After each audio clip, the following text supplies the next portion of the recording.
Hello, welcome to Axiom Flux News on Saturday the 18th of April 2015. For PJ, I've got Blackhole Bridger on the panel joining me for this Flux News, and we're going to go straight over to Blackhole because he's got quite a lot of information, and it's all to do with the Codex Alimentarius. So over to you, Paul. Good evening, PJ. Good evening, viewers.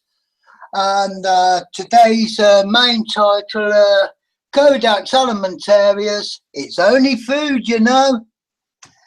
Well, we start off with the first article from the 21st Century Wire. Today's article from Patrick Henderson. Chemotherapy treatment caused fingerprints loss. Nix's biometrics.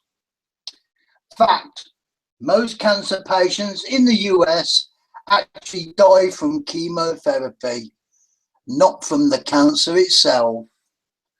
The treatment is one of the most physical, demanding and traumatic processes a person can go through, and it's not without its unusual and painful side effects too. Mexican woman loses fingerprints to chemotherapy, losses banking ability. A 65-year-old breast cancer patient in Mexico has lost her fingerprints, perhaps permanently. The woman was diagnosed with hand-foot syndrome, caused by her chemotherapy treatments, after being denied a bank transaction that needed her fingerprints.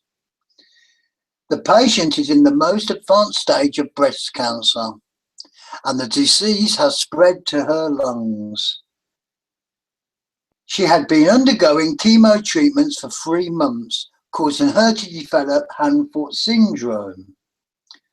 According to a study published in the New England Journal of Medicine, the hand-foot syndrome is a side effect of certain chemotherapeutic agents that is characterized by redness, swelling, and pain on the palms of the hands or soles of the feet. The study said, after the patient's first chemo cycle, she developed grade 1 of hand-foot syndrome, meaning skin changes or dermatitis without pain. It was successfully treated with topical agents, but her skin symptoms became worse after her third chemo cycle and began interfering with everyday tasks, meaning she advanced to grade 3 of hand-foot syndrome. At that point, doctors reduced some of the cancer treatments because the tumours in her lungs had shrunk.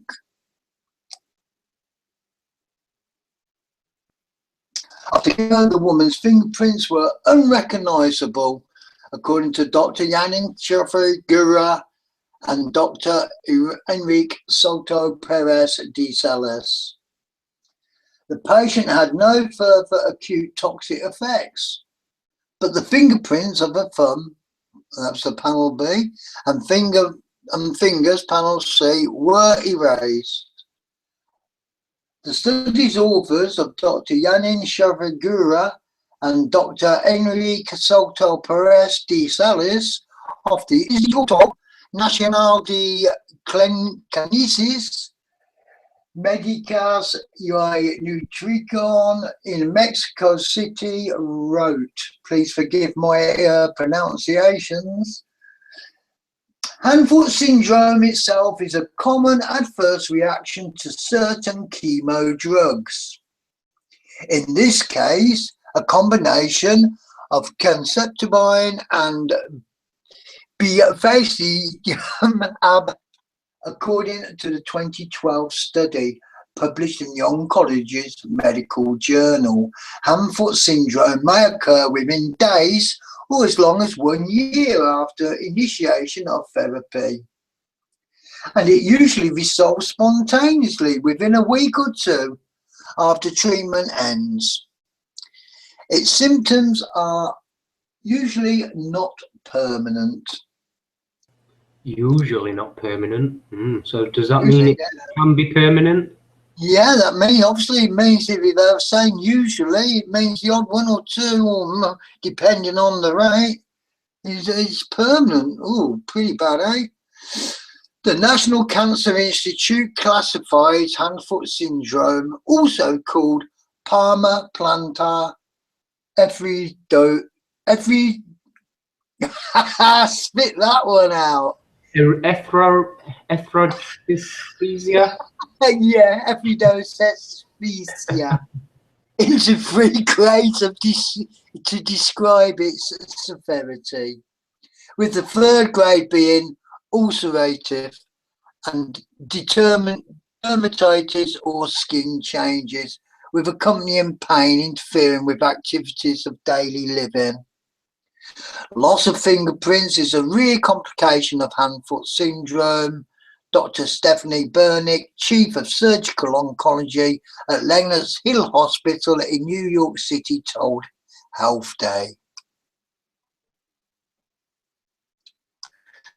Skin swelling and peeling with associated swelling is not so uncommon, but the occurrence to the extent that the fingerprints may disappear is extremely unusual, she said. Usually, the symptoms of hand-foot syndrome, such as skin peeling, are reversible, but apparently that was not the case with this patient. The Mexican woman is not the first to experience the loss of fingerprints. The 2012 oncologist study focused on a 53-year-old man with stage 4 rectal cancer that had spread to his liver and lungs. After his second and third cycles of chemo, he developed hand-foot syndrome. By his fifth and sixth chemo cycles, the hand-foot syndrome had moved into grade 3. During this interval, he was unable to process required governmental documents on several occasions because of a lack of fingerprints. Imagine trying to keep hold of a pen and it's slipping out your fingers. Yeah. This frustrating, exhausted travel and administrative burden was imposed on an elderly, severely deteriorated quality of life, wrote the study's author, Dr. Mohammed S. Al-Awal, Dean of Faculty of Medicine at King's Abdul Aziz University in Saudi Arabia. Al-Awal and Bernick each warned oncologists and other health care practitioners to be aware of loss of fingerprints as a result of chemo treatments. You can read the full article on that at the Russia Today. This really interesting stuff you're talking about here, Paul. This is new to me. I've never really even heard of that syndrome before, and I never really knew there were that bad side effects too. Chemotherapy. Yeah. I knew it were a killer, obviously, but I didn't think there were all these sorts of things, and that's amazing. That so. Well, the fingerprints is not just for the police to be able to detect who's done the crime. Your fingerprints is so you can actually grip certain things with a gentle grip. Yeah. Yeah, but notice how they're not bothered about that. They're more bothered about whether they can identify who you are. Yeah. Interesting stuff. So yeah, I'll let you carry on with this. You've got me watching. Yeah, this is the stage of grade 3 hand-foot syndrome with shedding of the skin of both palms. Oncologist Dr. Mohammed S. Awal. Well, let's write it down and see more. Oh, but let's so at least we know about this syndrome. So yeah. Right, we'll move on to this, and it's going into chemotherapy and a bit more of its effects or non-effects. So here we go. I will enlarge. Actually, we talk about cancer a little bit. Various types out there. what are some of the things that you've seen in terms of your patients, and what some of the things that you've been able to do? A better thing to talk about in relationship to, well, I will talk about that, right? A better thing to talk about, however, is the relationship between profits and cancer in the United States. There was a study that was published, I believe it was in 1994. It was a 12-year program, 12-year study. They looked at adults who had developed cancer as an adult, not childhood cancer, but adult cancer, right? This is the main types of cancer that we get here in the United States. They did a meta-analysis of these people all around the world who developed cancer as adults for 12 years and were treated with chemo. And they looked at the results, and they published the results in the Journal of Clinical Oncology. And the results, 97% of the time, chemotherapy does not work. 97% of the time, it doesn't work. So why is it still used? It's one reason and one reason only: money. If you go to a medical doctor, an MD, with a sinus infection, and that doctor prescribes an antibiotic, he gets no financial kickback. Now, if he prescribes 5,000, of that antibiotic in 1 month, the drug company that makes it might send him to Cancun for a conference, right? But he gets no direct remuneration. It's not with chemotherapeutic drugs, it's different. Chemotherapeutic drugs are the only classification of drugs that the prescribing doctor gets a direct cut of. So if your doctor prescribes chemotherapy for you, here's how it goes, more or less. The doctor buys it from the pharmaceutical company for $5,000, sells it to the patient for $12,000, insurance pays $9,000, and the doctor pockets the $4,000 difference. And there ought to be a law. The only reason chemotherapy is used is because doctors make money from it, period. It doesn't work 97% of the time. If Ford Motor Company made an automobile that exploded 97% of the time, would they still be in business? No. This is the tip of the iceberg of the control that the pharmaceutical industry has on us. Most people have no idea of this at all. Now, I wrote a book. It's called The MD Emperor Has No Clothes, right? In my book, I have a bulleted list of 10 questions that every cancer patient should ask their doctor. 10 questions. I've had patients kicked out, literally, kicked out of the oncologist's office because the doctor was PO'd that the patient was asking them these questions. And these are just common sense questions. Cancer treatment in the United States, we have lost the war on cancer. We have lost the war on cancer. Why? Because cancer is not a reductionistic phenomenon. Cancer is a holistic phenomenon. And when you try to bring a reductionistic methodology like drugs and surgery to bear on a holistic phenomenon, you will completely miss the boat each and every time. You cannot do it. Medical doctors are like colorblind art critics. They can see that that's a boat. They can see the black and white outline, but they're completely blind to all of the colors and textures that make up the substance of the thing. It's no difference with cancer. The reason that people get cancer in the United States and the reason that we have completely lousy outcomes is because medical doctors are driving the research bus. When women get together and do a 5K run for breast cancer, all of that money, do you think any of that money goes to nutritional research? Do you think any of that money goes to homeopathic research or acupuncture or traditional Chinese medicine or naturopathic research? No. All of it goes to drugs and surgery, which do not work. Now, why aren't those women running for selenium? If every girl in this country took 200 micrograms of selenium in one generation, we'd eliminate breast cancer by 82%. That's a big number. Why aren't we doing that? Because medicine in the United States is a for-profit industry, and most people are completely unaware of this, and most people bow down to the altar of MD-directed high-tech medicine. at their own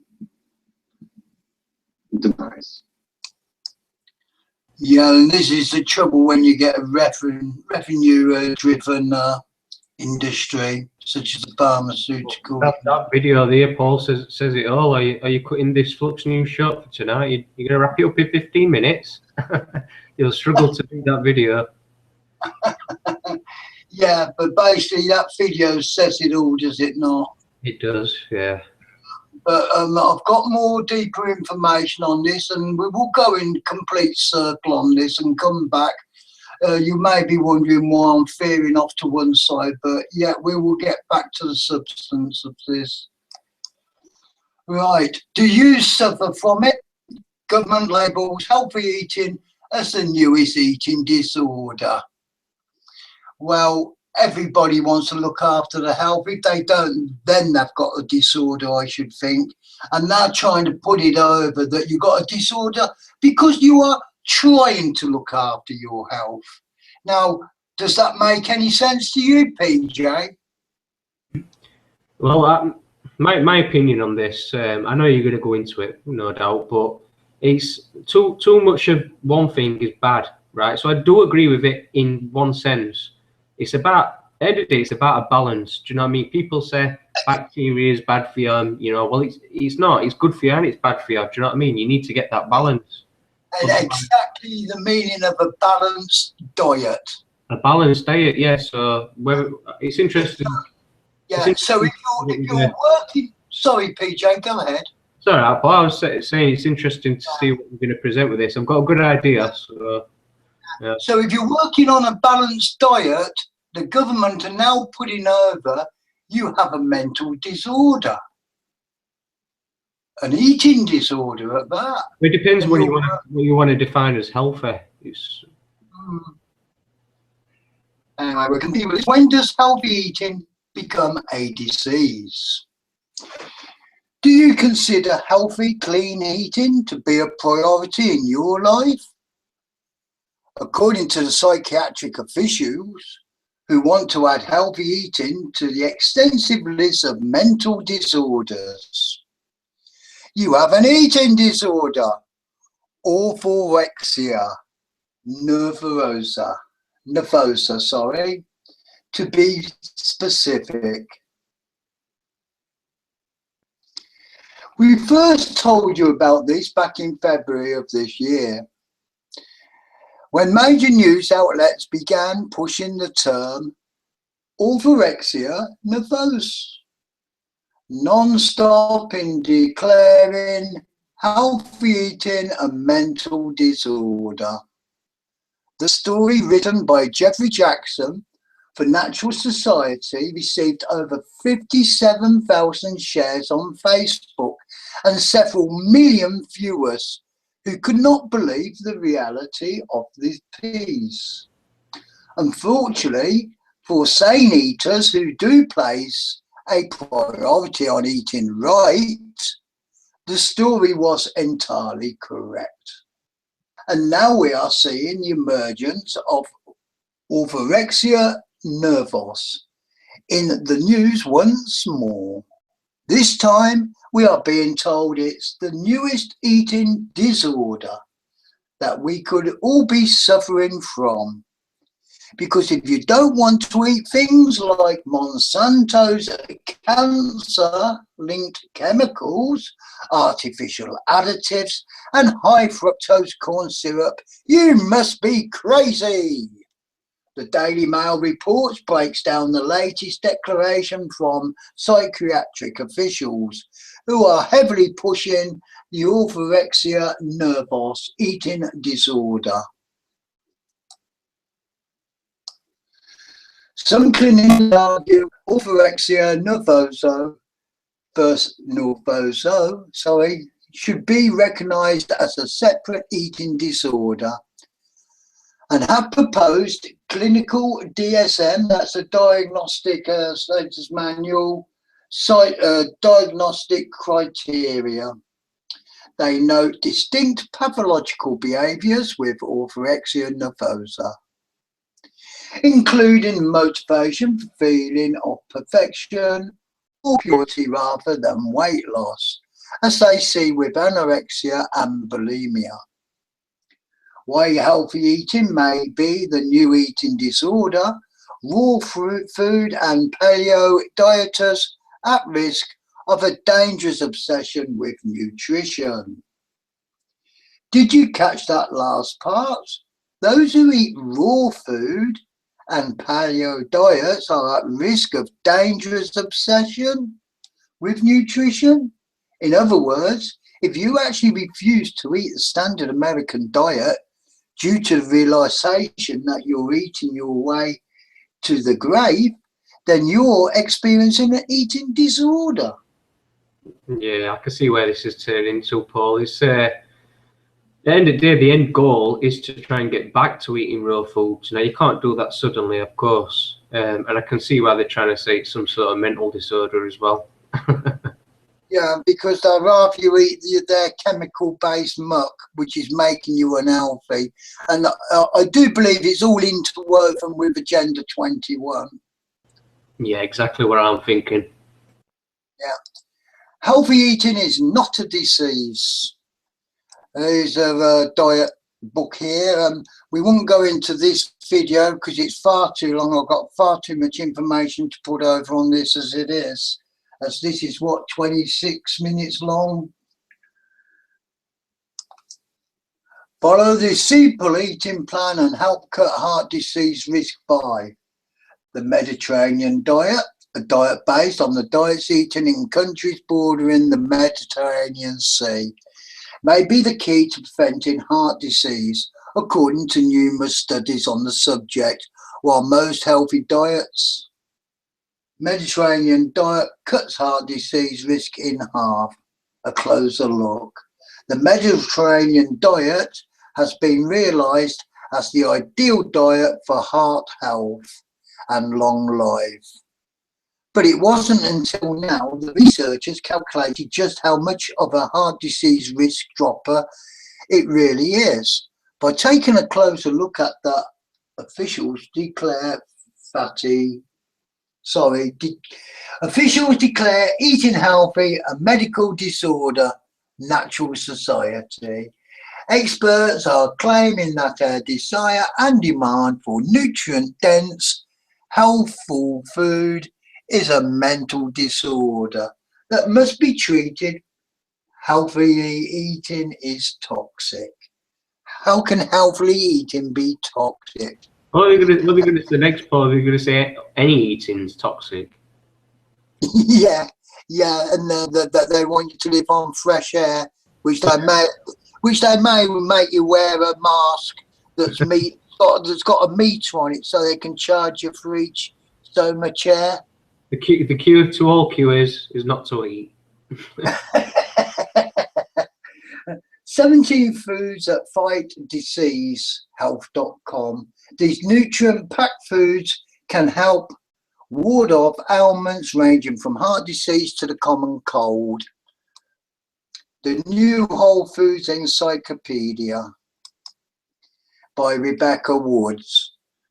That looks nice and tasty. That's that article, but basically what I'm getting at there is that they're trying to tell you if you want to look after your health by setting yourself a nice balanced diet, you've got a mental disorder. So because you want a balanced diet, you're unbalanced in the mind. Well, I can see where they're coming from, really, because if you want to eat healthy, you're trying to like live longer and extend your life, really, aren't you, for as long as you can? And you've got to have a screw loose if you want to do that in this world. So yeah, they probably are right. Yeah, but it's rather strange. This I've only just noticed it. 21 day.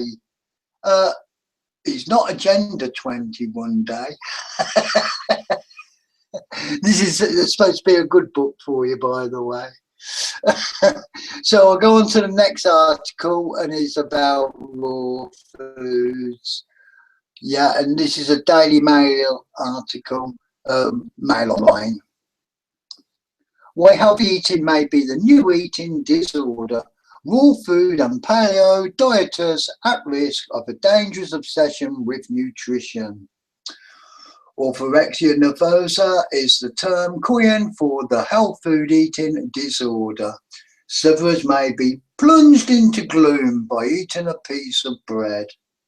They may become anxious about when their next superfood hit is coming. Exaggerated focus on food can be seen in raw, clean and paleo dieters. This was article was the 10th of April. But we'll go on.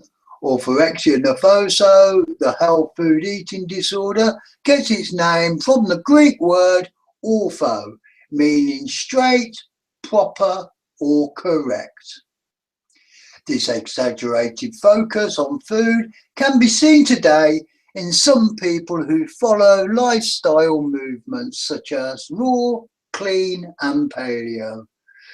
American doctor Stephen Bratman coined the term orthorexia nervosa in 1997, sometime after his experience in a commune in upstate New York. It was there he developed an unhealthy obsession with eating proper food. We scroll down for the video, but yet again we will not have time for the video. Right, sufferers of orthorexia nervosa, the health food eating disorder, may be plunged into gloom by eating a piece of bread or become anxious. Well, that was just following what we've all, so sorry, about their next hit of kale, chia or quinoa is coming. All I could think about was food, he said. But even when I became aware that my scrabbling in the dirt after raw vegetables and wild plants had become an obsession, I found it terribly difficult to free myself. I had been seduced by righteous eating. Bratman's description draws parallels with many modern dietary fads that promise superior health by restricting whole food groups without a medical reason or even a valid scientific explanation. Raw food followers might meet regularly to align their bodies, minds and souls by feasting on cleansing and immune boosting raw foods.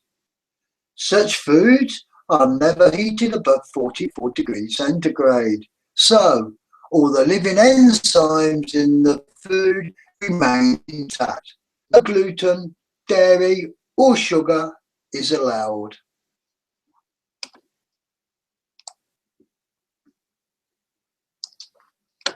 Clean eaters may follow similar regimes, removing gluten, dairy and even meat from their diets. You might overhear a discussion about superfood green smoothie recipes after a yoga class that also happen to cleanse your gallbladder. And finally, around the corner, paleo pushers may beef up together with a CrossFit class, followed by a few steaks. Again, with paleo, there is no gluten, or any grains for that matter, and no dairy or other such toxins are allowed. There is a blurry line separating normal, healthy eating and orthorexia nervosa. But one way to define the condition is when eating healthily causes significant distress or negative consequences in a person's life.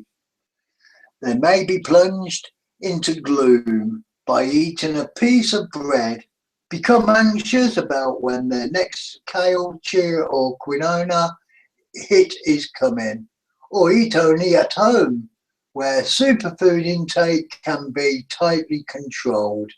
Such behaviours can have a significant impact on relationships with the family members and friends, let alone on their mental health.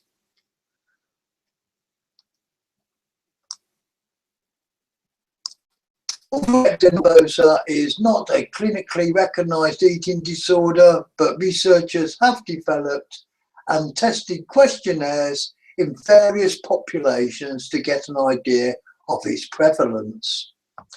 Italian researchers developed the Auto-15 questionnaire in 2005 with a cut-off score below 40 to signify orthorexia nervosa. Scores above 40 can still signify a tendency to pathologically eating behaviours and or obsessive phobic personality traits. Questions include, does the thought about food worry you for more than 3 hours a day? And do you feel guilty when transgressing your healthy eating rules? Using this questionnaire and cut-off value of 40, another Italian research group reported a prevalence of orthorexia nervosa of 5.7% with a female-male ratio of 2:1. However, using a cut-off value of 35, the prevalence reduces to 21%. Most studies have been conducted in population subgroups that may be at increased risk of orthorexia nervosa, such as health professionals.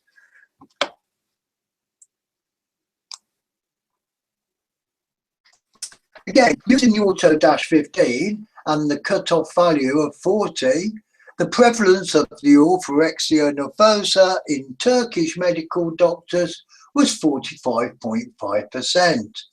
In Turkish performance artists, it was 56.4%.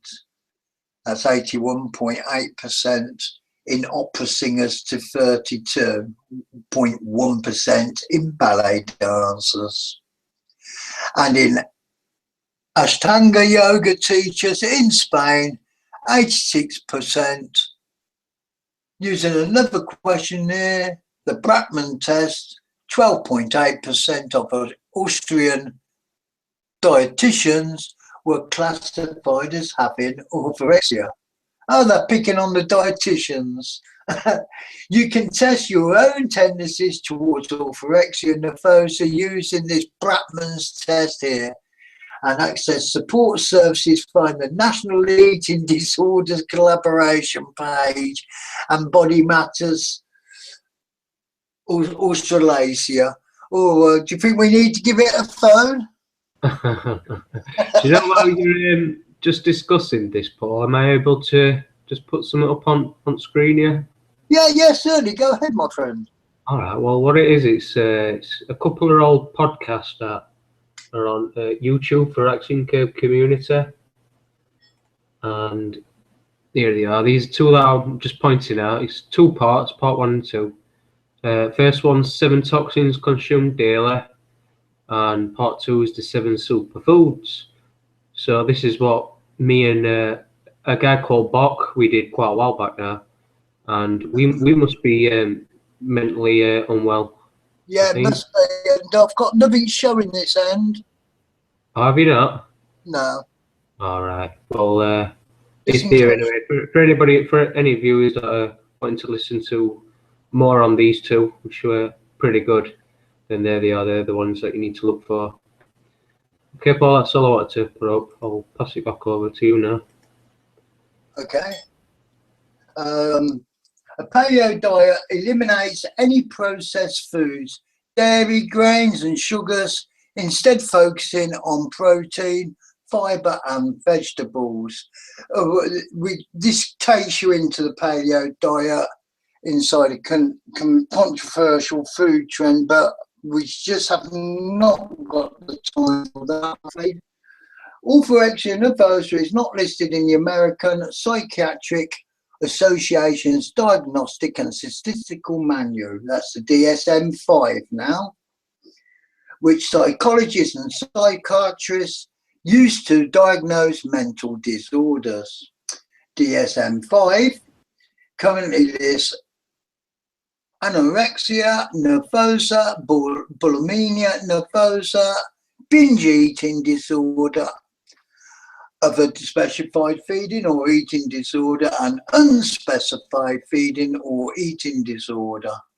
Some clinicians argue orthorexia nervosa should be recognised as a separate eating disorder and have proposed clinical DSM diagnostic criteria.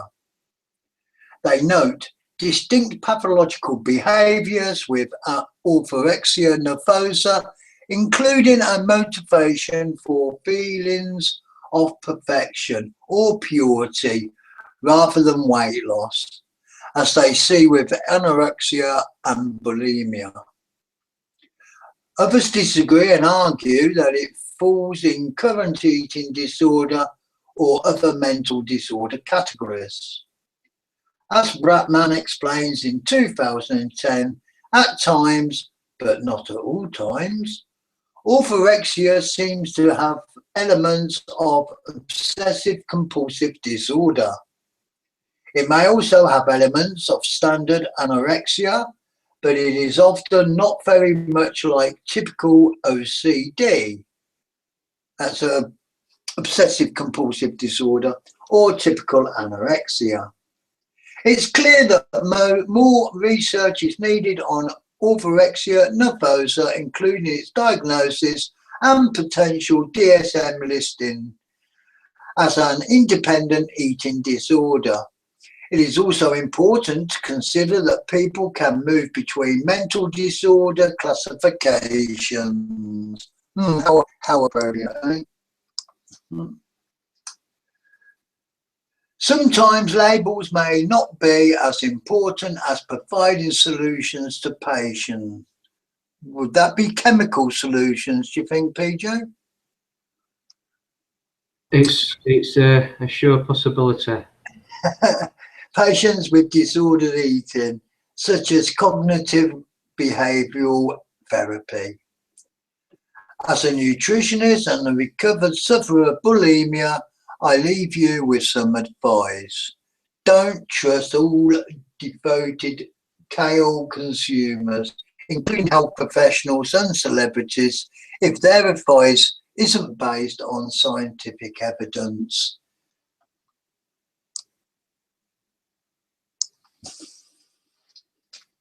Don't make food the most important focus in your life. As Bratman says, rather than eat my sprouts or kale alone, it would be better for me to share a pizza with some friends. Try to be a balanced food consumer with a mostly and sometimes mantra. So we've got to keep going around saying mostly and sometimes, yeah?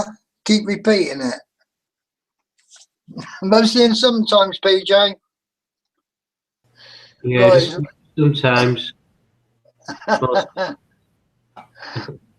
Yeah, we move on to the next article from the Natural Society. Officials declare eating healthily a mental disorder.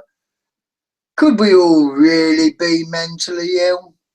I think I'm getting there. Over day, Paul, I'll just give you a little scenario I did. I had about £4 in my pocket at the time, and I was a bit hungry, not right hungry like, but I thought, oh, what can I have? So I'm going to get a pizza or something with it. And do you know what I ended up getting? Go for it. I got a nice loaf of Polish bread, right? Because that's Polish bread seems to be best these days, and a jar of honey. And I've been eating honey on toast. I've been having honey in my tea, in my porridge. You name it. Oh, gives you that. Yeah, lovely. And I've still got my jar now. It's still a good half full. So yeah. Oh yeah, lovely. Far better than sugar, as cancer loves sugar. It really loves it. You've got no chance in curing yourself with sugar in your body. That's the white powder, not the sugars that you get naturally in fruits and stuff like that, like apples. That's right. When I had cancer, I cut out all sugar. And And don't buy into that one where they tell you that these, you know, like artificial sugars are good, because they're probably no, just as bad in many other areas. In an attempt to curb the mass rush for food change and reform, psychiatry has green-lighted a public relations push to spread awareness about their new buzzword, orthorexia nervosa, defined as a pathological obsession for biologically pure and healthy nutrition. Of course, pure and healthy nutrition is the right thing, but in other words, experts are moving towards saying that their demand for nutrient-dense, healthful food is a mental disorder that must be treated. Oh no, please lock me away. I want my food, my healthy food. CNN, Fast Company, Popular Science and other top outlets have all begun to trumpet the talking points on cue relatively recently. Orthorexia nervosa is a label designated to those who are concerned about eating healthily, characterized by disordered eating, fueled by a desire for clean or healthy foods. Those diagnosed with the condition are overly preoccupied with the nutritional makeup of what they eat. In short, if you turn your back on low quality corporate food containing known cancer causing toxic additives and a rich history of dishonesty rooted in a continuous profits over people modus operandi, then you may suffer from a mental illness. The cherry on top is that you have the pseudoscience labeled disorder of orthorexia nervosa. You will be prescribed known toxic pharmaceutical drugs from some of the same conglomerate corporations that you are trying to avoid by eating healthy in the first place. Orthorexia has not yet found its way into the latest edition of the Psychiatric Bible, that's to be the DSM, the Diagnostic and Statistical Manual of Mental Disorders, the DSM, yet is commonly being lumped in with other eating disorders. Stepping back and looking at the ones pushing this label on us shows highly questionable motives. Psychiatry as a whole is deeply embedded with the pharmaceutical industry that makes the drugs to treat every one of these disorders. It is often these companies that are wielding influence behind the scenes to invent more mental health categories with their toxic products as the answer. This latest media push to popularize orthorexia as a mental disorder with a goal to marginalize or derail the food revolution appears to have been dead on arrival. The psychiatric community has even deemed creativity to be a mental illness. As the people continue to walk away from the broken medical and agricultural food systems, like any abusive relationship, the food makers are willing to do anything to maintain their waning control. Organic and non-GMO food markets have exploded in the last 5 years, so much so that any corporation wishing to not follow the trend risks financial hardship or ruin. In addition, pharmaceutical companies are feeling that the strain has less people want their toxic medications and crippling side effects. Side effects? No, not side effects. No, the blasted effects. I think they should change that side to blasted. Full force blasted effects. Yeah, full force. Yeah, yeah. Full spectrum blasted effects. Rocket propelled. Perhaps some individuals do take it too far, to the point of self-harm. But the problem we face with toxic food system is a much larger threat. In closing, let's be aware of some of the overall BS fed to us by the pharmaceutical bankrolled industry or of psychiatry, when healthy eating and creativity are mental issues. Something is amiss. Yeah, big misnomer, isn't it, eh? Additional sources you can find in Popular Science and John Rappaport. Yeah. So now we go into Codex Alimentarius. Now you may think just before you go into this, I know this is finalising what you've got your next article, but I just wanted to show something. I'll do it after you've done this next part, though. I just wanted to let you know that I've got something that I'd like to share with viewers after, if that's all right. I love your shares, PJ. Right, well, I'll wait for you to finish off and you just give me a shout when you're ready, yeah? Okay. Right, the history of health tyranny, Codex Alimentarius. Now, people may think, oh, Codex Alimentarius. Oh, crikey, what's all that about? Oh, blimey. Basically, it's food code. Codex is code. Alimentarius, when you eat your food, it goes down your alimentary canal. And it's by Brandon Turville, excerpt from Codex Alimentarius, The End of Health Freedom. Now, I believe myself they have named it Codex Alimentarius because it doesn't just rightly roll off the end of the tongue. It's not nice and snappy, which everybody can talk to each other about. And a lot of people find Codex Alimentarius actually hard to remember. And this is what they want. They don't want you to remember about it. They don't want you to know about it. So here we go. We're going to start digging. You can put your picture up now if you wish, because I'm going to be reading a bit of text if you like, PJ. Well, I've just showed a picture. Do you want me to keep it back up? That's not what I've got to show. I want to go into a little bit more on cancer sort of things.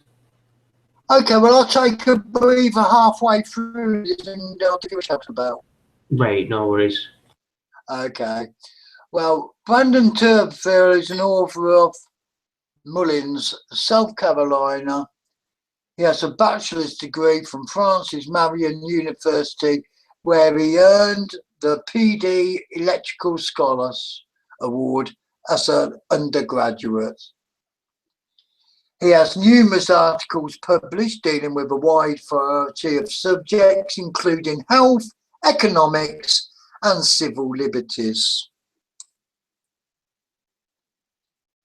He is also the author of Codex Alimentarius, The End of Health Freedom.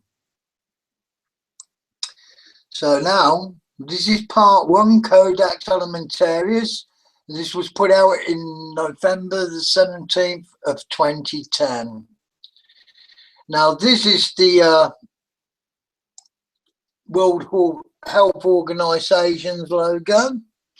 And here you can see a snake winding its way up a staff. Yeah.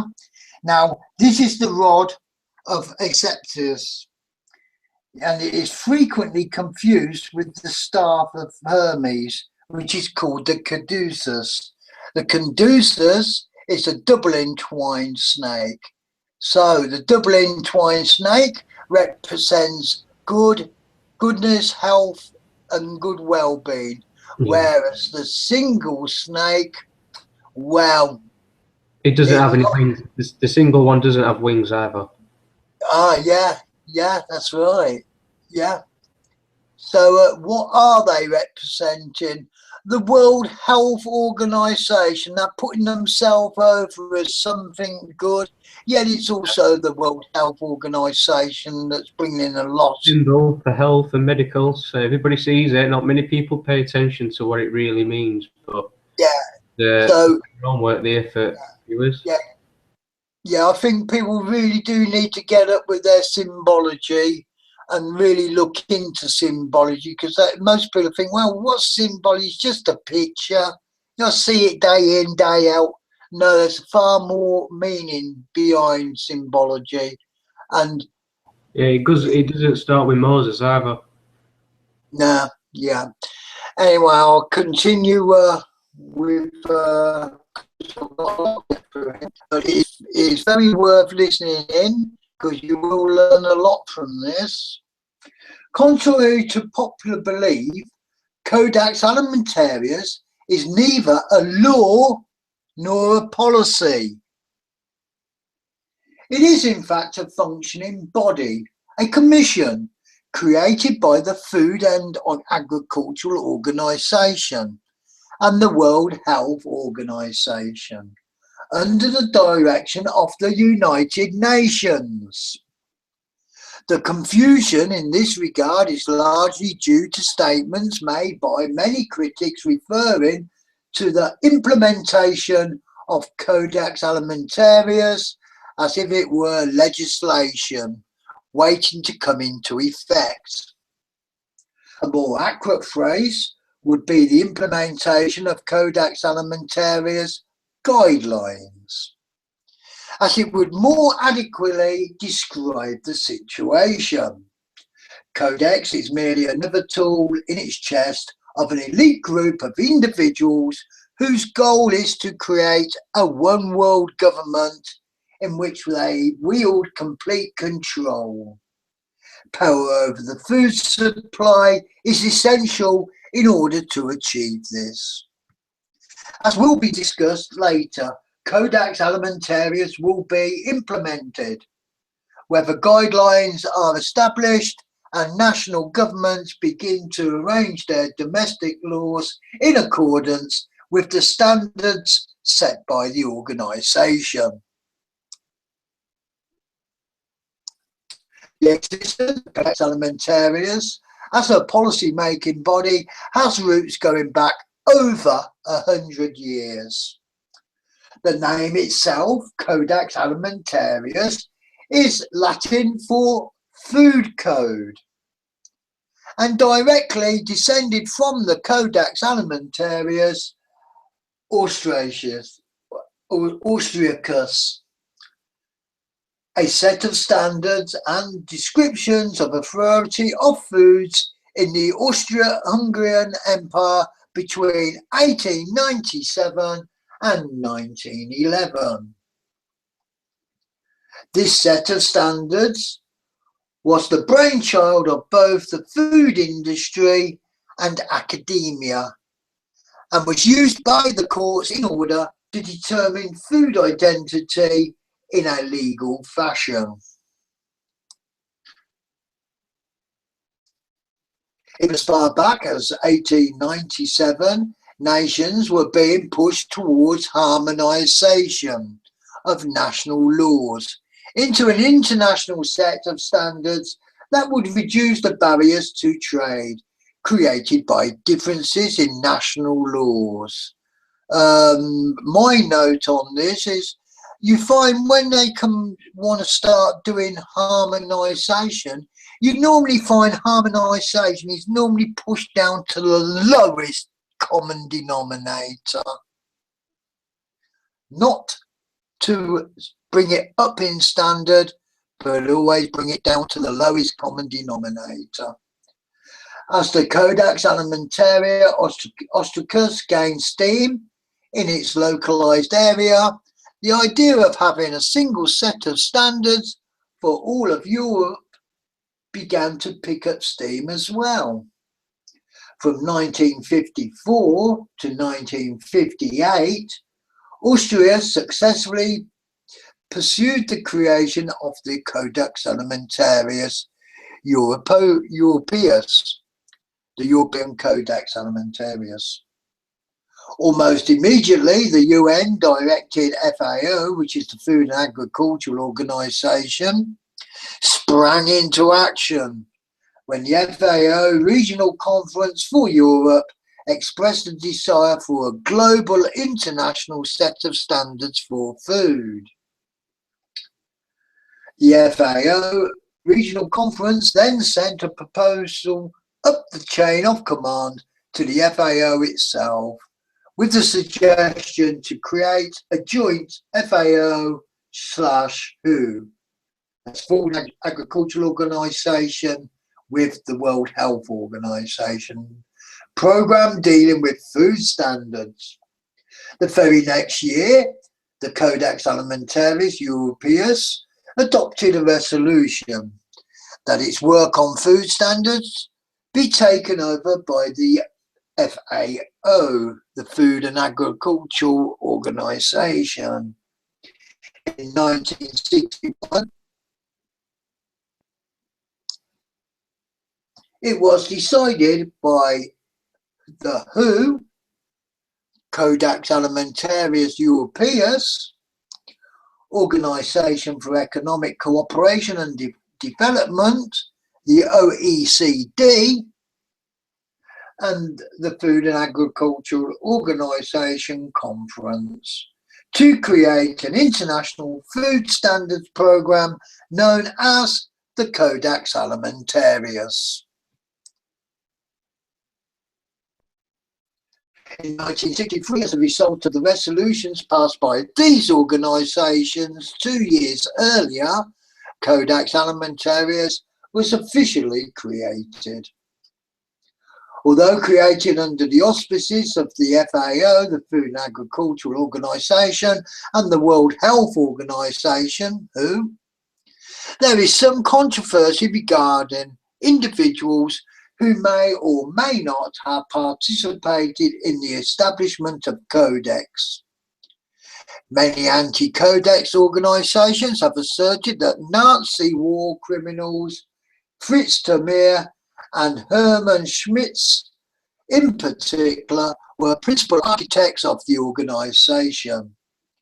Because many of these claims are made with only indirect evidence or no evidence at all, one might be tempted to disregard them at first glance. However, as the allegations gain more and more adherents, Codex has accepted to refute them. In its frequently asked questions section, Codex answers the question. It is true that Codex was created by a former war criminal to control the world food supply. It then goes on to answer the charges by stating, no, it's a false claim. You just need to type the words Codex Alimentarius in any search engine and you will find lots of these rumours about Codex. Usually the people spreading them will give no proof but will ask you to send donations or to sign petitions against Codex. Truthful information about Codex is found on the internet. There is nothing to hide from our side. We are a public institution working in public for the public. We are happy if people want to know more about our work and ask questions. There is an official Codex contact point in each member country who will be pleased to answer your questions on Codex. But as one can see from the statement above, Codex response does very little to answer this question beyond simply disagreeing with it.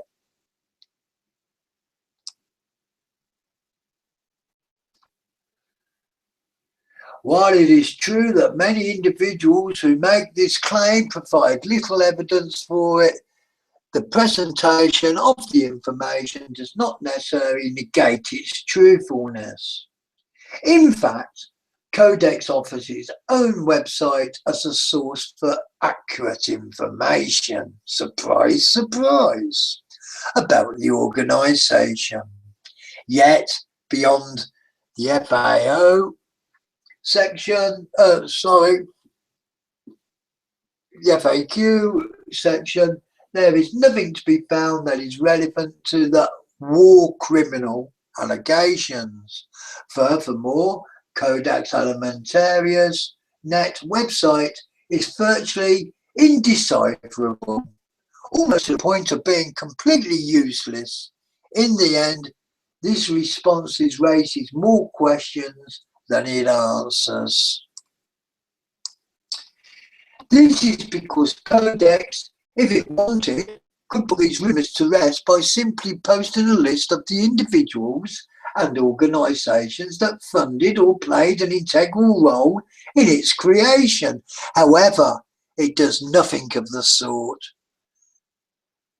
Behind mentioning in FAQ and it is FAO, sorry, it's my eyesight, I keep thinking that's a Q.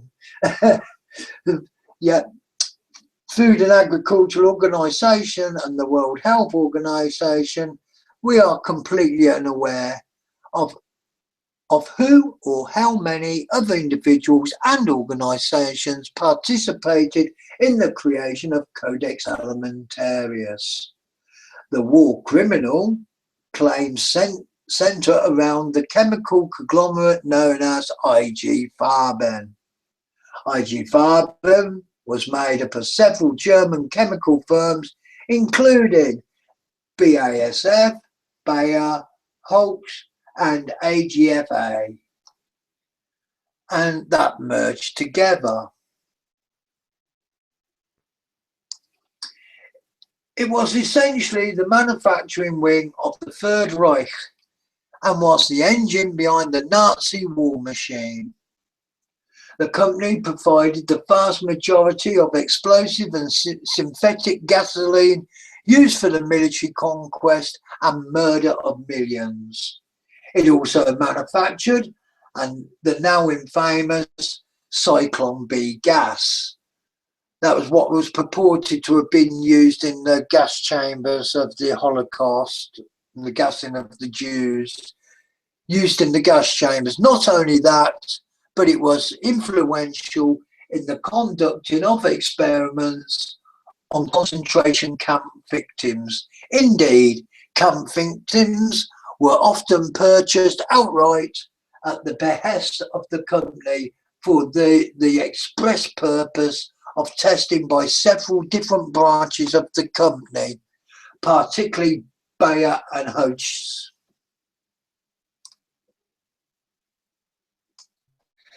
Without IG Farben, the German war simply could not have been sustained.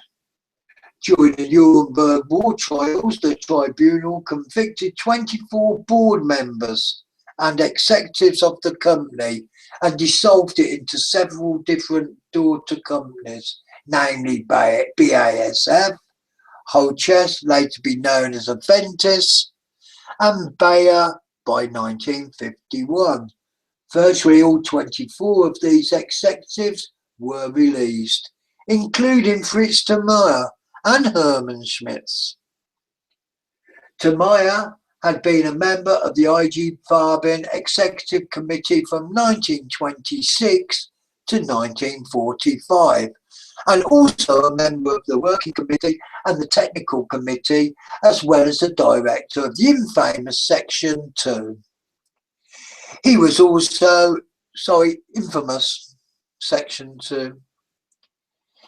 He was also the ambassador to Italy, given full power by the Reich Minister for armaments and war production, and was the industrialist most responsible for Auschwitz. Schmitz was also a member of the IG Farben Executive Committee from 1926 to 1935 and was chairman of the board and head of finances from 1935 to 1945, spanning the war years. Right. I've jumped a bit here. This is very, yeah. In the years following, he would take on many additional roles, such as chairman of the board of Theodore Goldschmidt, AG, deputy chairman of the board of Commerzbank and Bank Association AG, as well as a board member of the Wagenfabrik Undingen, Düsseldorf.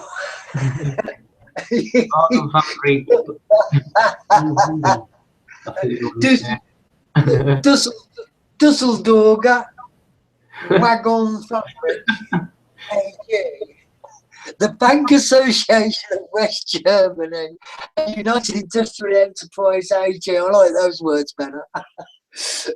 These are documented connections for both of these men.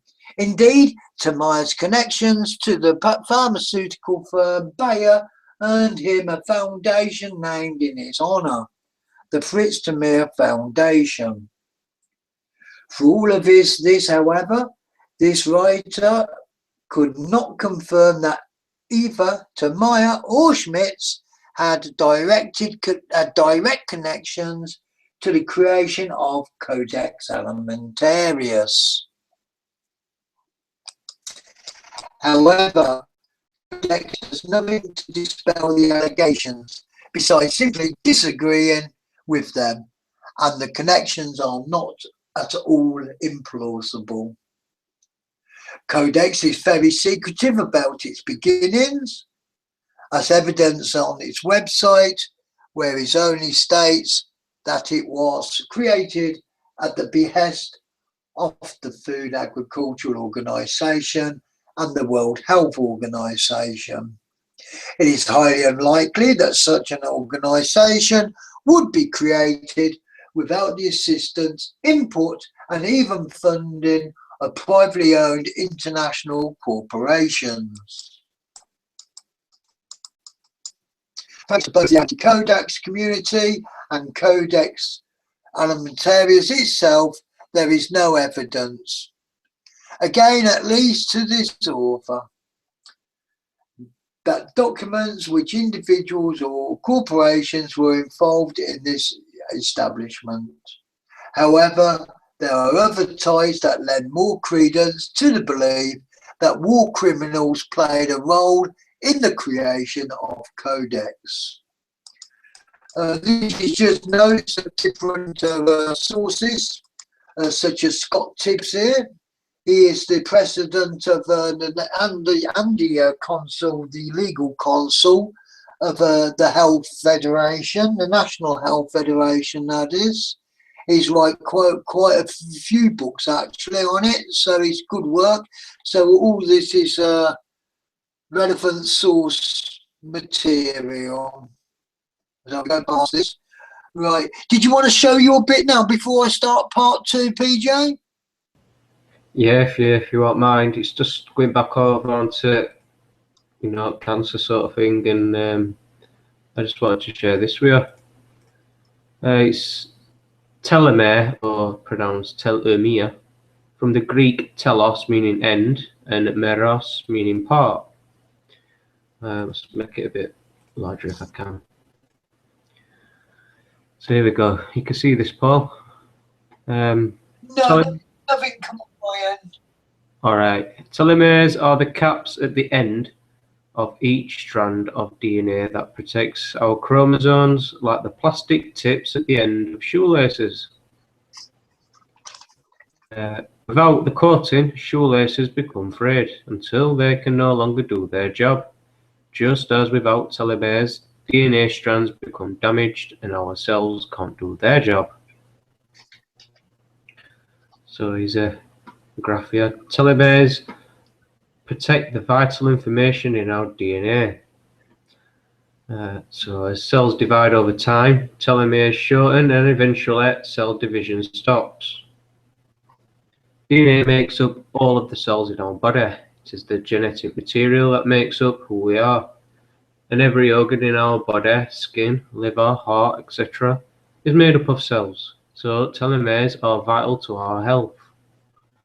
Our cells replenish by copying themselves, This happens constantly throughout our lives. Telomeres get shorter each time a cell copies itself, but the important DNA stays intact. Eventually, telomeres get too short to do their job, causing our cells to age and stop functioning properly. Therefore, telomeres act as the aging clock in every cell. Telomeres are shortened as we age, but telomeres can also be shortened by stress, smoking, obesity, lack of exercise, and a poor diet. Short telomeres are connected to premature cellular aging. Telomere shortening is involved in all aspects of the aging process on a cellular level. Telomere lengths represent our biological age as opposed to our chronological age. Many scientific studies have shown a strong connection between the short telomeres and cellular aging. For example, the immune system, which normally weakens as we age, is highly sensitive to shortening of telomeres. In addition, a 2007 study found that short telomeres were associated with decreases in bone mineral density in women. Without the protection from telomeres, our cells age and die. Scientists know a lot about telomeres, and they continue to find new evidence about the role telomeres play in the aging process on a cellular level. So into the background of this, the fact that telomeres protect our DNA was first observed in the 1930s. Scientists made the link between telomeres and cellular aging nearly 30 years ago. Research studies in 2009, the Nobel Prize for Physiology medicine was awarded to 3 scientists who discovered how an enzyme called telomerase impacts telomere length. A 2010 study from Harvard Medical School showed telomere shortening to be a root cause of cellular aging. So today and tomorrow, there are more than 10,000 scientific articles published about telomeres, and ever-increasing number of scientists continue to study telomere and the benefits of stopping or possibly reversing the telomere shortening that happens as we age. So this is a little chart, just give you a last little look at it before I move on to this next section, which is still linked in. And this is telomeres and cellular aging. Telomere shortens as we get older, causing aging in our cells. We inherit telomeres from our parents, but no matter the length of our telomeres at birth, everyone's gets shorter as they age. Shorter telomeres have a negative effect on our health. Telomere shortening is the main cause of age-related breakdown of cells. When telomeres get too short, our cells can no longer reproduce, which causes our tissues to degenerate and eventually die. Some cells, like those found in the skin, hair, and immune system, are most affected by telomere shortening because they reproduce more often. Same picture again, Paul. I'm just saying this so when I don't know if you can see it or not, but short telomeres have been connected to premature cellular aging. Mounting evidence shows a strong connection between short telomeres and aging in our cells. Yeah. Have you ever heard about telomeres and that, Paul? Yes, I've actually read on this before, so I can see what you're on about without seeing it. Lovely. There is scientific evidence that telomeres can be lengthened. An enzyme called telomerase can slow, stop, or perhaps even reverse the telomere shortening that happens as we age. The amount of telomerase in our bodies declines as we age. The telomerase maintains and may even lengthen telomeres. Exposing human cells to telomerase slows cell aging and allows cells to begin copying again. And longer telomeres can cause gene expression to change to a younger phenotype, which makes cell function as though they were younger. There are other things we can do that might help restore telomere length, or at least slow the loss of telomere length. Reduce stress, stop smoking, lose weight, exercise more, and eat a healthier diet. But to do all that, you must be insane. So ignore all this scientific stuff if you want, or you can actually, look into this if you've never even come across it, for viewers that are watching this, and do some research, because I've done it, and I think, look, there you go, you're seeing the caduceus there, It's a snakes, two intertwined snakes, which is the DNA. So LinkedIn, it's all got history going back thousands of years. Them guys living then, they knew all about this. Only call it these exact words and see it as I'm showing it, but they knew it all. They knew how it all worked from top to bottom, inside out, back to front. And we've lost all that. So we're on the very first stepping stone of trying to get it back. Now we've really found out where it all leads to with cancer and stuff like that. So, any thoughts, Paul? Just 1 minute, Paul. Just want to point out this bit. Yeah. Go ahead. Some cells, like those found in the skin, the hair, and the immune system, right, are most affected by telomere shortening. When you get chemotherapy, and you just did all your article, Paul, the three things: skin, hair, and immune system, they're the most affected by telomere shortening. So what's chemotherapy doing? Chopping them. Well, I'm not getting my opinion, I'm just asking the question. But there you go. Back to you, Paul, for your part two. Well, actually, I'll make a comment on that. I mean, because going right back, even as far as the Anunnaki, on some of their tablets, that you can see that they've got the double DNA helix strand, and I bet they knew about the telomere all those eons ago. Well, in my opinion, I believe they did. Not all of them. There's a certain few who knew. Not few individuals, but few civilizations at time. And I think like the Higgs boson is a bit like a holy grail for life longevity, isn't it? If they can reverse the shortening and actually get them to lengthen them again, that you got a longevity of life then, haven't you? Yeah. Or it could be, going into other stuff like the Kundalini and many things like that. But I'm just looking at your part two image, dear Paul. Yeah. We're going too deep. Yeah. As you can see, back into your side though, with war and that. It's good. It's good linking it all in. yeah, it's all coming together, man. Yeah, this is part two, so we'll get on because there is 7 parts, but the information is very valuable to everybody to listen to, because you will understand what they're doing to our foods. Anyway,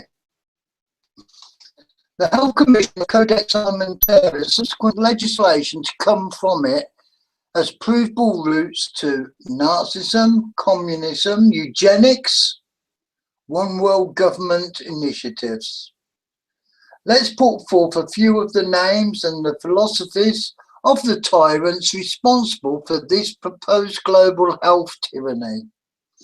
IG Farben was not isolated to Germany.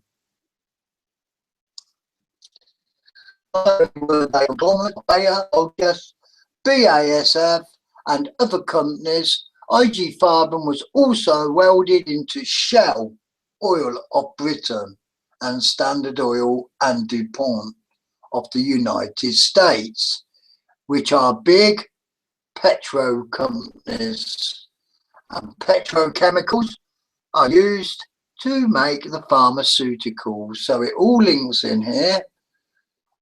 This occurred after IG Farben discovered how to make petroleum out of coal. Subsequently, there was an agreement for IG Farben to stay out of the petroleum market if Standard Oil would stay out of the chemical market. Hermann Schmitz, who was the chairman of the board for IG Farben, as mentioned above, had a large amount of stock in Standard Oil, New Jersey, while the Rockefeller Foundation likewise owned a substantial amount of stock in IG Farben.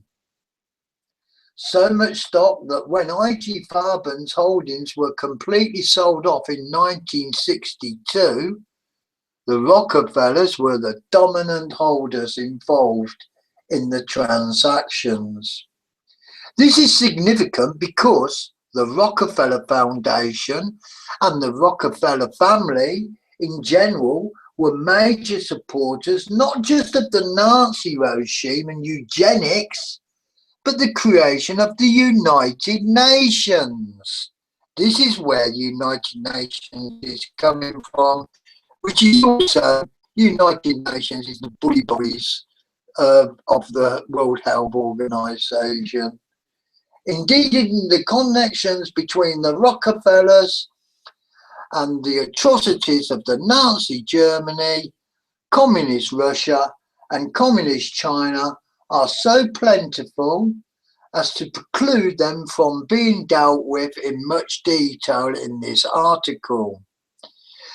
This evidence is readily available to anyone who wishes to investigate, and is made much easier because, in large part, the Rockefellers do not deny it.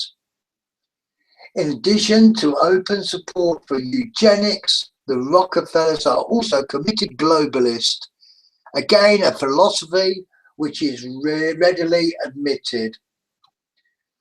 The Rockefeller connections to global organizations such as the United Nations, Foreign Relations and the Trilateral Commission, to name a few, are widely documented and discussed. Indeed, it was John D. Rockefeller that donated the land on which the United Nations headquarters was built. As one digs deeper and deeper into the history of the United Nations and even the concept of globalization itself, one encounters more and more of the Rockefeller family tree along the way. It eventually becomes obvious that the Rockefellers, along with other elite families, had a vested interest in the creation of an international governing body, as well as a powerful hand in its creation through organizations such as those mentioned above specifically. The Council on Foreign Relations, the Bilderberg Group, and the Royal Institute of International Affairs. And the Royal Institute of International Affairs came from London, England. All of these groups and organisations exist for the stated purpose of one world governance, or one world governance, whichever way you want to look at it. It's the same thing, with the United Nations in particular being a vital piece of the infrastructure used to facilitate it. Indeed, much more evidence has shown definite links between these organisations and the creation of the United Nations. But eliciting perhaps even more concern, especially since the Rockefeller family has much more control as it does, is their obsession with eugenics. It seems that the Rockefeller family has been involved in the eugenics movement since the inception of its more modern form. To be clear, eugenics is the pseudo-scientific theory that some humans are hereditarily more fit than others, and that those deemed unfit should be eradicated through various means. Sounds like they're using Agenda 21 for this, somewhat. Galton also claimed that fit or talented human beings would only marry other fit or talented human beings, then the end result would be much more fit and talented offspring.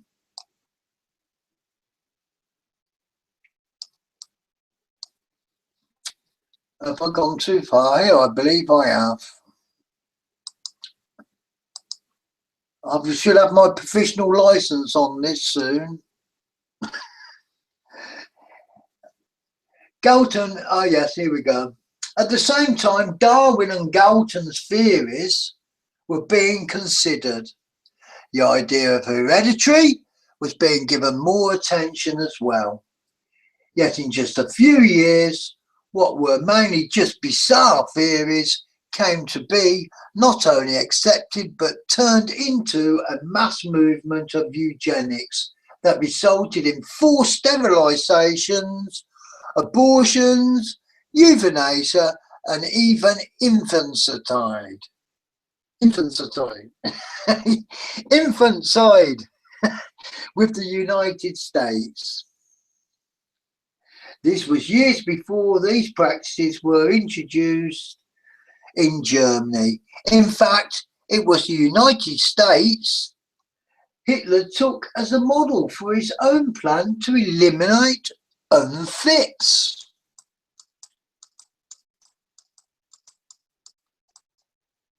This was the year before World War II, due to large-scale acceptance of eugenics in academia and the media, as well as massive funding from hereditary elite families, such as the Rockefellers and the Carnegies. Through certainly not the only proponents of eugenics, these families played an immensely important role in its expansion. The Rockefeller Foundation alone funded the American Eugenics Society to a point where its own eugenics foundation, the Rockefeller Population Council, was virtually indistinguishable from it. The foundation funded the Eugenics Society, which eventually changed its name to the Society for the Study of Social Biology. The name that it currently holds, Rockefeller, also helped to create and subsequently fund the Kaiser Wilhelm Institute for Psychiatry and the Kaiser Wilhelm Institute for Anthropology, Eugenics and Human Hereditary. The latter was directly responsible for the coordination, funding and implementation of the program in which Joseph Mengele worked prior to his infamous experiments at Auschwitz.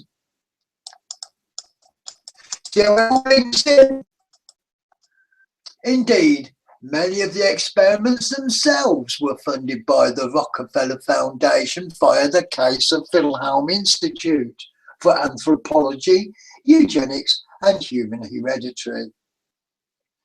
Through the Bureau of Social Hygiene, another Rockefeller Eugenics Foundation.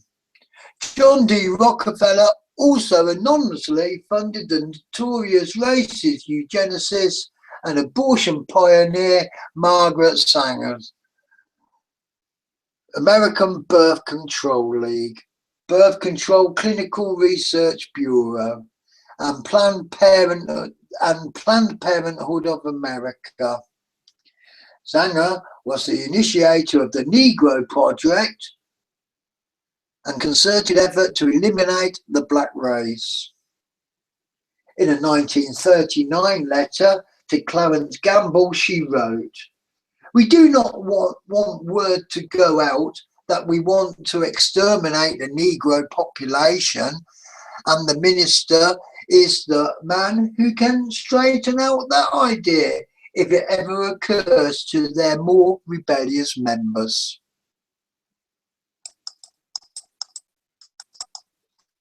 In 1939, Sanger renamed her Clinical Research Bureau to the Birth Control Clinical Research Bureau, both integral institutions to the Negro Project, which became the Planned Parenthood Federation of America in 1942, its current name as it exists today.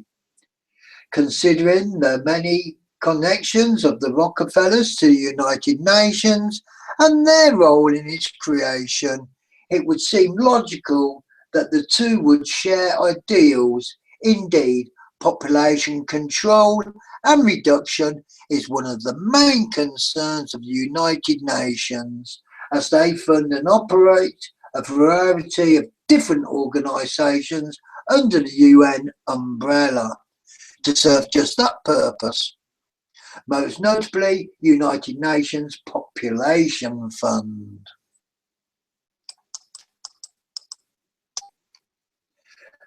Sven Burmeister, a representative of the latter organisation, even stated publicly his support for the barbaric practices of China's population control programs. He said, China has had the most successful family planning policy in the history of mankind in terms of quantity, and with that, China has done mankind a favour. Wait a minute. Weren't it the ambassador, an American one who went over as an ambassador? Well, not an official ambassador, but wherever you want. But he went over, and he was the one who gave him the idea of having a one-child policy. Yeah, and they took it up and ran with it big time. Yeah. This is the only one example of the ideology that is pervasive among those intricately involved in the United Nations and, unfortunately, much of the scientific community. Although little more would be said about the elite and the UN ideologies here, the evidence is readily available and it should be researched in order to gain a clearer picture of the direction this system of global governance is moving. When one has a basic understanding of the connections between the Rockefellers and the United Nations, as well as the common belief system of eugenics and population reduction, it is not such a stretch to see traces of these elitists in the architecture of Codex Alimentarius. Codex, after all, is an organisation created under the Food and Agricultural Organisation and the World Health Organisation, which are both under the jurisdiction of the United Nations. The connections between the Rockefellers and the pharmaceutical industry and medical establishments also serve as a motive for the destruction of the natural healthcare industry and natural supplement access. However, this evidence is not presented in order to pin the goal of global tyranny and mass population reduction on the backs of the Rockefeller family alone. The Rockefellers are not the only elite hereditary ruling class family with its ideology, nor are they necessarily at the top of the heap when it comes to the pecking order of those that are. The Rockefellers themselves are only agents of individuals in even higher places, but who manage to remain unseen.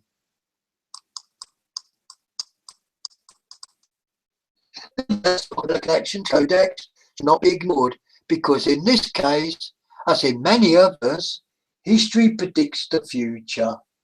The globalist plans of a one-world state built upon eugenics were not born with Adolf Hitler, and they certainly did not die with him. It is as live today as ever. There's many different sources where you can get this. Excellent order. Edward Griffin, G. Griffin, World Without Cancer. He's done. You can find these on YouTube also. Excellent information. Yeah, and Edward G. Griffin is an excellent researcher, and you can rely on his sources. Right, I'll skip past a lot of these because it's just source-based information. Right. Part 3, Structure of Health Tyranny, Codex Alimentarius. Look at them all in their lovely big room. The history of Codex is important, but one should also understand the structure of Codex Alimentarius in order to understand how it arrives at its decisions. The Codex Alimentarius Commission, CAC, is the active and controlling arm of Codex. It is the main body that makes recommendations and proposals and is consulted by the Food and Agricultural Organization and the World Health Organization regarding food safety standards and their implementation. Each year, CAC meets in Rome at the Food and Agricultural Organization headquarters and Geneva, the WHO headquarters, alternately, with delegations from its 182 member countries. The chief delegate to the Commission must be a government official or an employee of that country, and it is this individual that decides who will speak for the delegation. I will just let it be known that Scott Tipps of the National Health Federation, which is the only non-governmental organisation that is funded by subscriptions from donations from people, so it's not government backed in any way, shape or form, and is the only independent amongst the whole of the Codex gatherings, and he's managed to make some changes, but they're beating him down all the time, and my praise goes out to Scott Tipps.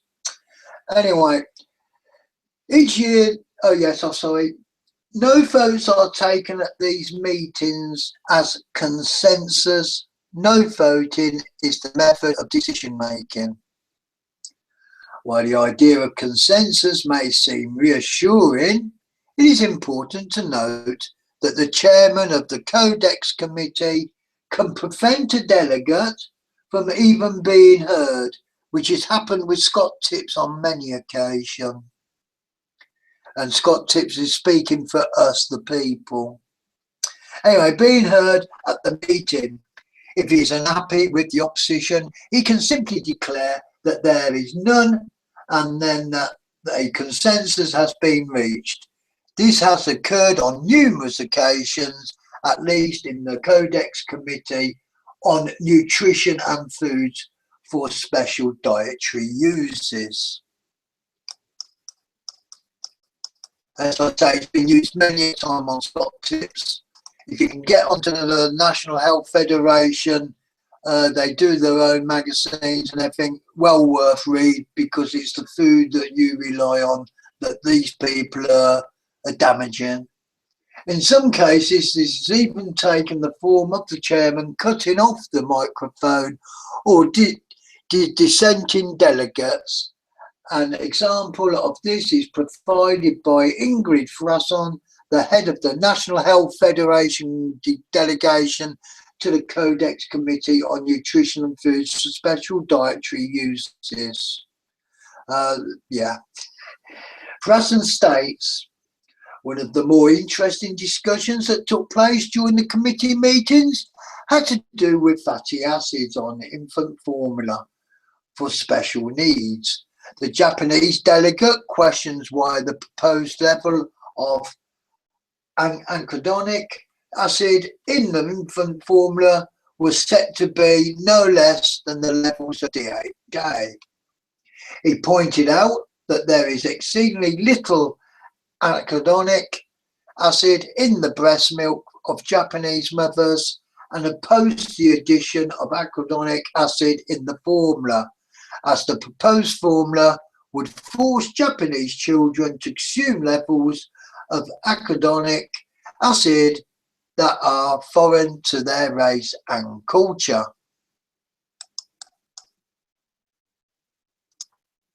Oh, great. I've lost myself here. Sorry, guys. And the same level. Oh, it's jumped a lot.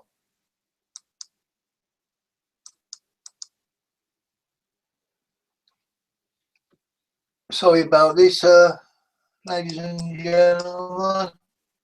As I say, I'm showing my inexperience here, aren't I? Right. The US delegation claimed that American research shows that the levels of DHA and AA should be the same. One can also wonder if the high levels of anagonic acid in the breast milk of mothers from industrialized countries could be a result of their diet. After considerable discussion, the CCNFSDU chairman, Dr. Grosaklos, finally came to the conclusion that the committee had reached a consensus and decided in favour of DHA and AA remaining in the same level. At the same level. When the microphone was turned off, the whole assembly could hear the voice of the Japanese delegate shouting, "No, no, no." It is obvious from experience, such as the one recounted above, that any opposition to the preordinated agenda, in the rare instances that any exist, is promptly dealt with. In other words, not many people speak up against their predominated conclusion that they want, so they get what they want. Clearly, Codex is no democracy. The Codex Alimentarius Commission maintains 10 general subject committees that often form their own subcommittees and task forces to tackle specific issues. Codex is also made up of various commodity committees, task forces and regional coordinating committees. Each of these committees deals with their own detailed products or product. And in the end, they encompass just about everything that can be physically consumed by human beings. That is, except pharmaceuticals, which Codex does not regulate at all.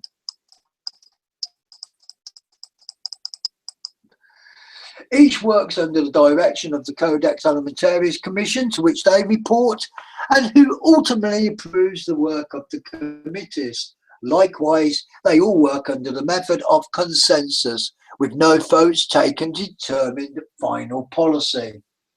Codex uses an 8-step procedure to arrive at the final guidelines for whatever substance it is investigating. Once the 8th step is reached, the guidelines are either approved by the Codex Alimentarius Commission or sent back to the committee for more changes. Generally speaking, all of the dirty work and manipulation of language to suit eugenics and corporate goals are done in the committees and their subcommittees. By the time the guidelines reach the commission, the damage has already been done, and the text merely awaits the approval of the higher-ups.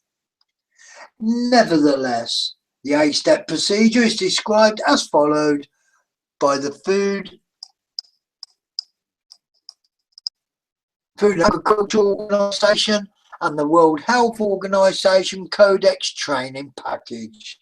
Step 1. The Commission decides to elaborate a standard and assigns the work to a committee. A decision to elaborate a standard may also be taken by a committee. Step 2.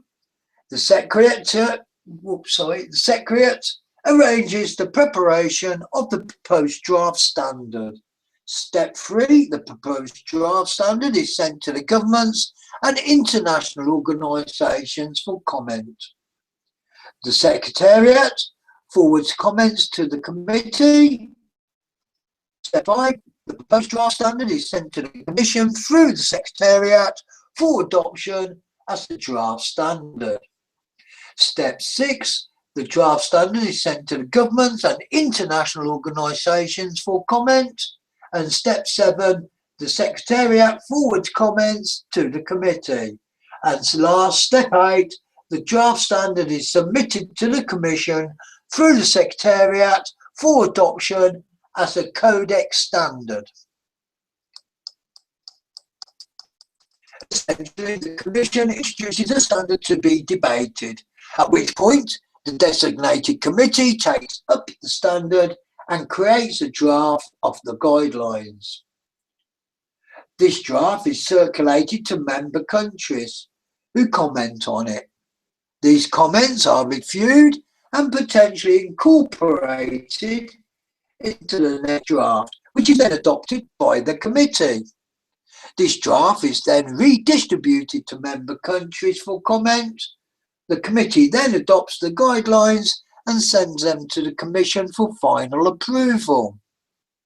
Both the Commission and the committee can require that the draft guideline be pushed back to a previous step if it is so desires.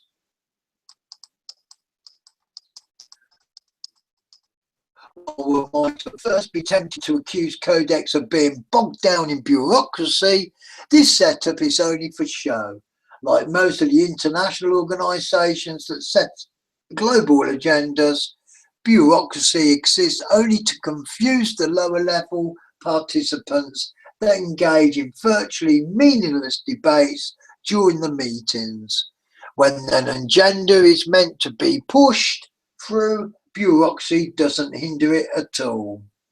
As mentioned earlier, all that is needed is the illusion of consensus, and one is declared even if the illusion itself is weak.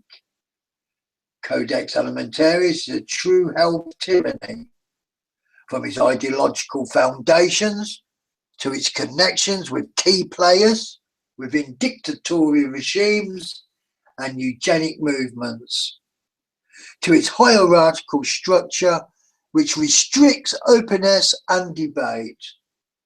Only by exposing this committee and its stated goals can we hope to restore our health freedom. Those lines is number 1, what is Codex? American Holistic Health Association. That's where you can look up, so you can find out exactly into more detail, and these are more source reference notes that you can look up. Right. Part 4, the language of health tyranny. Decoding the Codex Alimentarius guidelines for vitamins and supplements. Kiss your vitamins goodbye. The United Nations and Codex Alimentarians have a plan for you. Perhaps the most publicised aspect of Codex Alimentarius is the threat it poses to free access to vitamin and mineral supplements. While there are varying opinions on the effects of Codex guidelines would have on dietary supplements, there is little debate about the fact that these effects would be detrimental. At best, the guidelines will reduce dose levels to minuscule amounts, too small to be beneficial. Too small to be beneficial, as well as causing the prices to skyrocket of both consumers and producers. However, a more frightening scenario is possible and unfortunately quite likely. When one examines the evidence, it is clear that the effects of the Codex guidelines will do more than just reduce the level of nutrients available in the supplements. The truth is that it will actually go so far as to list vitamins, minerals, herbs, and other nutrients as toxins, while at the same time listing dangerous chemicals as nutrients. What about that for a reversal? The committee charged with completing this task is the Codex Committee on Nutrition and Foods for Special Dietary Uses. That's the CCNFSDU, chaired by Dr. Rolf Gruklas until recently. In 2005, and in the face of much opposition from the informed, pro-supplement and natural health community, the CCNFSDU approved the guidelines for vitamin and mineral food supplements. The set of rules by which vitamin and mineral supplements may vary will be removed from the market. They've made a typing error there. The Natural Health Federation and the Alliance for Natural Health, that's the ANH, have traditionally been the most vocal opponents of Codex attempts. However, it appears that these organisations, as well as the many others that oppose Codex, such as the Natural Solutions Foundations, are fighting a losing battle, while these groups and individuals spend countless amounts of money and energy fighting this global tyranny. Their efforts amount to little more than rearranging the deck of chairs on the Titanic. Rearranging the deck chairs, should I say. At this point, their work focuses on lessening the blow from the Codex guidelines. Unfortunately, it does nothing to stop the blow from coming, nor does it protect against subsequent heavier blows.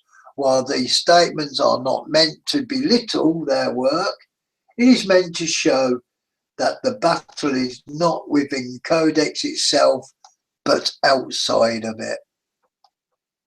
That said, the idea that nutrients, vitamins and minerals would be considered as toxins is not readily apparent, even when reading the actual guidelines for vitamin and mineral food supplements.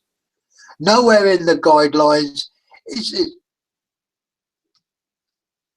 Well, it moves there without my knowledge. Guidelines is it stated that nutrients will be listed, however, it is most governmental and institutional mandates. It is hidden within coded language and meticulous directives,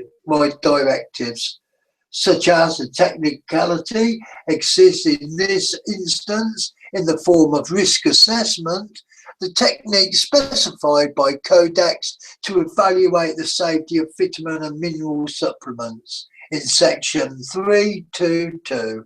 The guidelines state upper safe levels of vitamins and minerals should be established by scientific risk assessment based on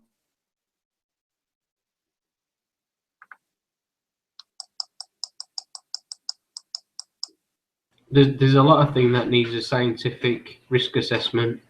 Police force for one of them. Yeah, but it's this policing of our food they're doing. It's to degrade our foods, the nutrients in our foods, and give us chemicals. And then they go on about obesity, and they're taking children away from parents because the children are obese. Well, it's no wonder with all the chemicals that are in the foods. It's not the parents' fault, yet the parents and the children will be punished by removing them from the parents. Well, it goes back to, feeding your children. If you're not literally feeding your children, from start to end, then you're not feeding your children. Yeah, because there isn't the correct amount of nutrients in the food, yeah? The child is eating more, and it's natural. The body is saying, give me more nutrients. So the child is eating more because that's his body telling it to eat more. Of course he's putting on excessive weight because the nutrients aren't there. Anyway, from the upper safe levels of vitamins and minerals should be, oh sorry, I've already done that now, as a scientific risk assessment based on generally accepted scientific data taking into consideration, as appropriate, the varying degrees of sensitivity to different consumer groups. Risk assessment, while seemingly benign, is actually crucial to the ability of Codex to justify the ban of vitamin and mineral supplements. This concept works on the assumption that the item being tested is inherently dangerous and toxic. This method is completely opposite of what should be used when evaluating vitamins and minerals. As Dr. Rima Leiber said in her article, it's nutricide and Codex Alimentarius. This use of risk assessment, of course, represents a major deflection from the real use and value of risk assessment, which is to make sure that people are not exposed to the dangerous industrial chemicals that have serious and sometimes lethal effects on them and their children.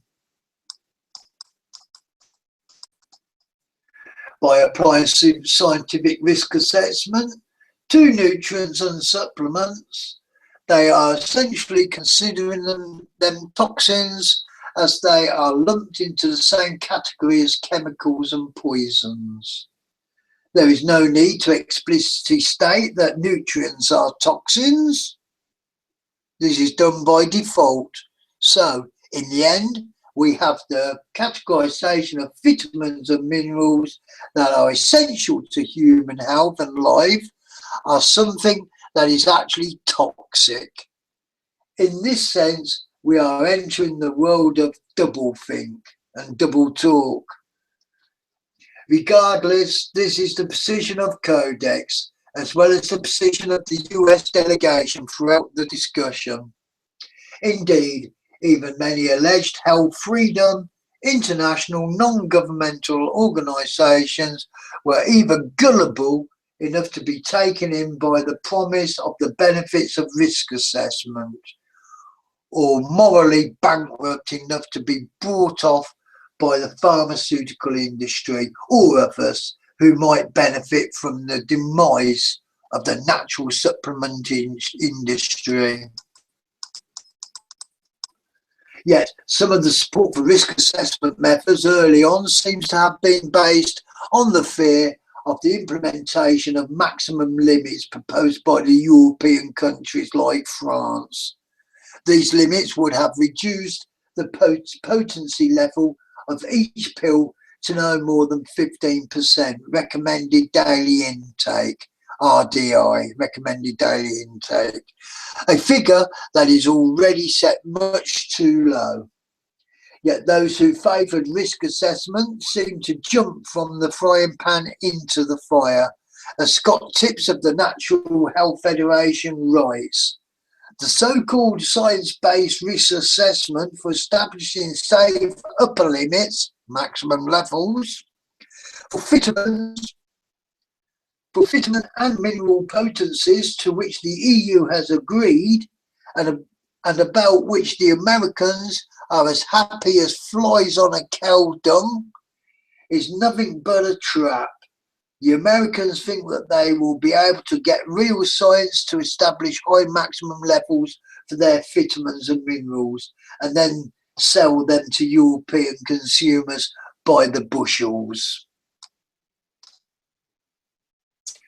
But by the time the Europeans get through applying their science, those maximum limits will be so low, toddlers would be lucky to get any nutritional value out of Codex harmonised vitamins and minerals. European Union Scientific Committee on Food has already stated, using its science-based risk assessment to establish laughably low maximum limits for European vitamins. And lately I begin to see a growing concern, if not outright fear, in the faces of some science-based risk assessment proponents that perhaps things might not go their way here after all. Indeed, things are not going their way. This is, if the general wishes is that Codex would offer up new trade opportunities for American supplement manufacturers in the form of a new European market. To be sure, it takes monumental ignorance to actually believe this. Nevertheless, trade associations like the International Alliance of Dietary Food Supplements, the National Nutritional Foods Association, and even the Council for Responsible Nutrition are proclaiming that Codex poses no threat to their access to supplements, and specifically to the DHSEA law, of which posed in 1994. In general, those individuals who rely on these organisations for their knowledge of the legal and political workings of the industry take these reports as truth, trusting them as credible sources. It should also be noted that it is widely known that members of various natural health supplement trade organisations are increasingly being purchased by the pharmaceutical industry themselves. Once this is acknowledged, one can understand more fully how disinformation spreads around the supplement community and encourages apathy and a false sense of security amongst the populace. Maximum limits on vitamins will be set for the few temporary remaining nutrients, as well as the complete removal of others from multivitamin supplements. The ramifications for human health and national sovereignty will therefore be extremely destructive. As always, this global domination and subversion of national sovereignty will be done in the name of trade, and the true aims of the perpetrators will be cloaked in flowery language, wordplay and semantics. It will also be done right under our noses. So there's some more notes. Part 5. Tracking, tracing, monitoring independent food production.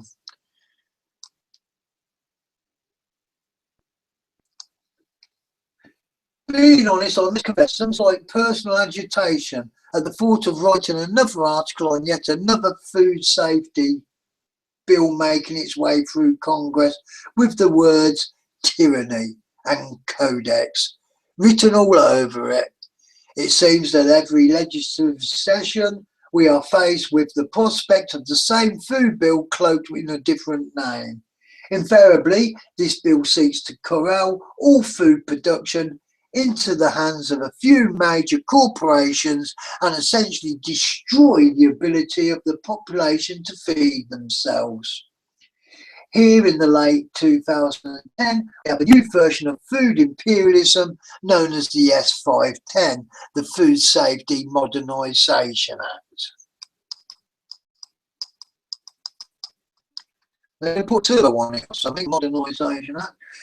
While it is true that the S510 contains new and improved tyrannical sections that are unique specifically to it, the truth is that it is merely a repackaging of past bills, see here and here, and attempts to control people through food.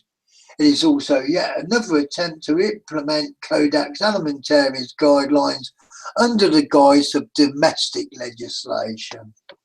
One example of hidden Codex guidelines in the Food Safety Modernisation Act are the overly broad provisions regarding traceability. The desire for enhanced traceability of food products is sold to the public as a desire to better respond to food-borne illnesses and follow them back to their source. However, as almost with anything that comes out of the mouth of the government, there is a more sinister role that traceability programs have to play. Essentially, traceability has little to do with food safety in this context, while no one could argue being able to trace food contamination back to the source is a bad thing. The fact is that these mechanisms already exist. Unfortunately, they are generally ignored and unused when it comes to adverse health effects related to food produced by multinational food corporations.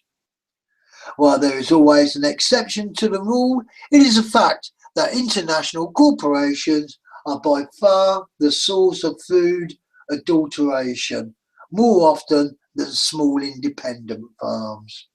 The real reason behind traceability program lies in the desire to monitor where food is coming from to ensure that in the true future it only comes from large agribusiness.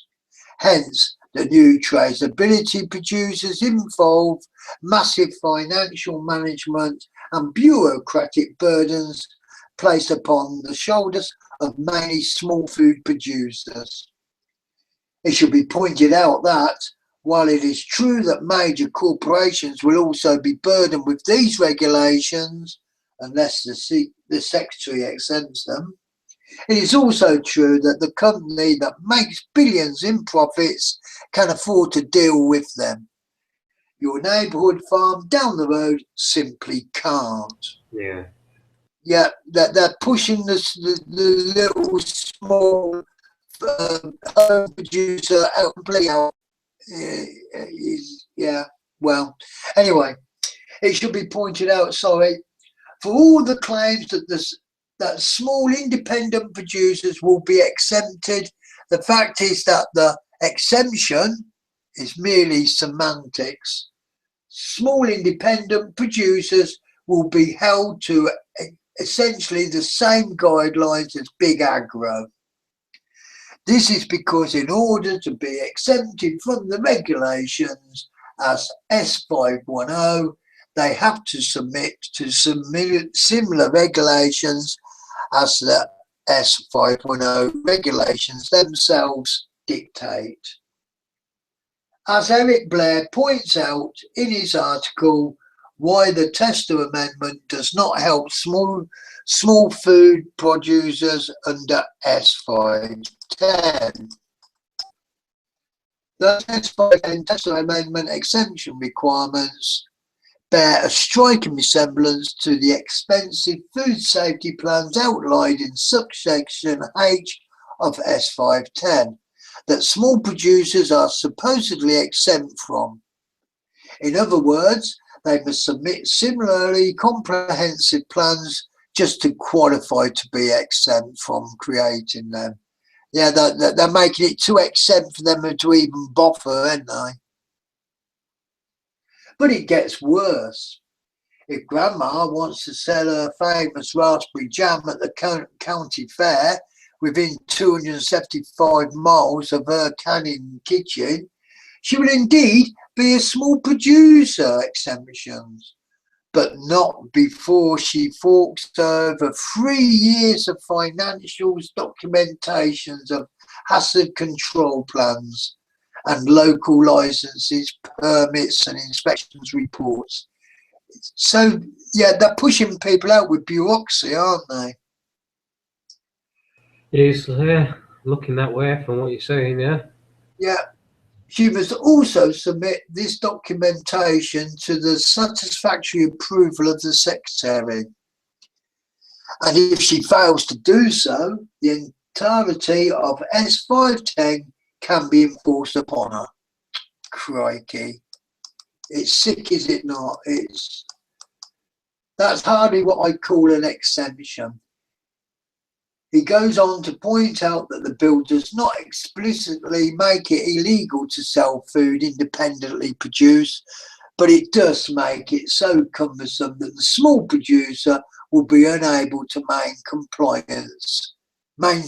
compliance within the law. While one could successfully argue that by forcing independent producers to file information and obtain permits and licenses is in fact making the production of the food illegal. There is no doubt that small producers will be forced out of business by the overbearing regulation. Nevertheless, cumbersome traceability provisions have surfaced before in other areas in regarding the traceability related sections of S510. There is also a striking similarity between the language of the bill and that of Codex Alimentarius in its own proposed guidelines.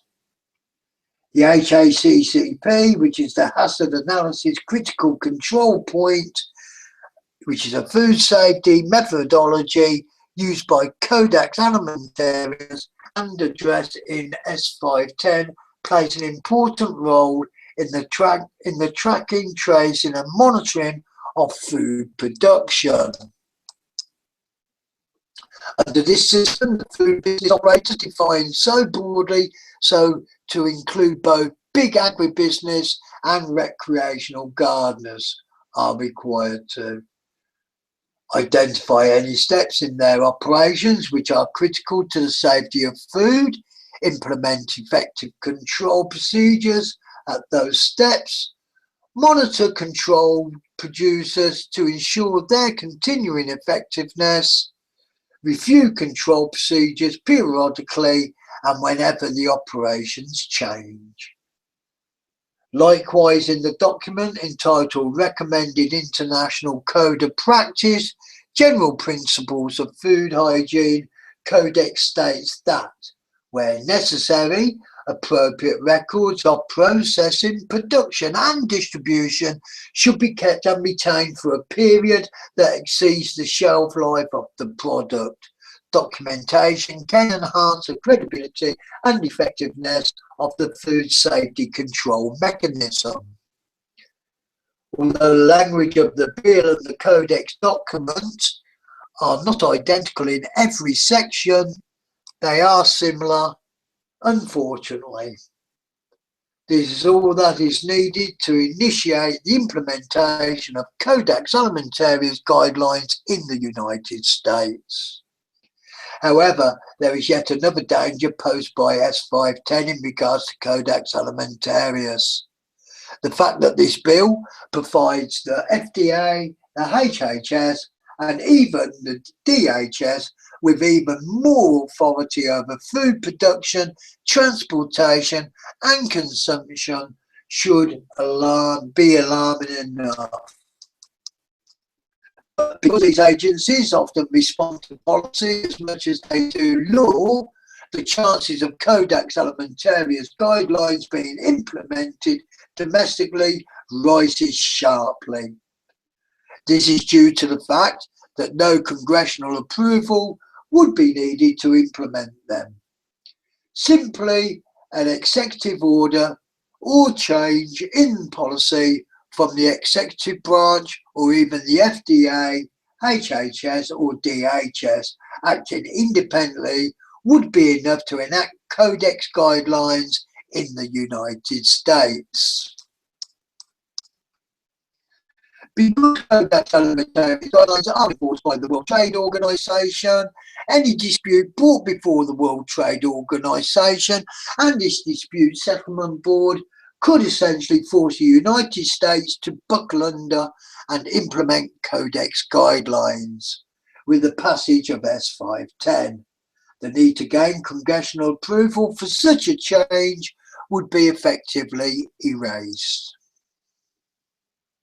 Yet while Codex guidelines can be enforced through the World Trade Organization, in one foul swoop, it is much more likely that they will be implemented by stealth.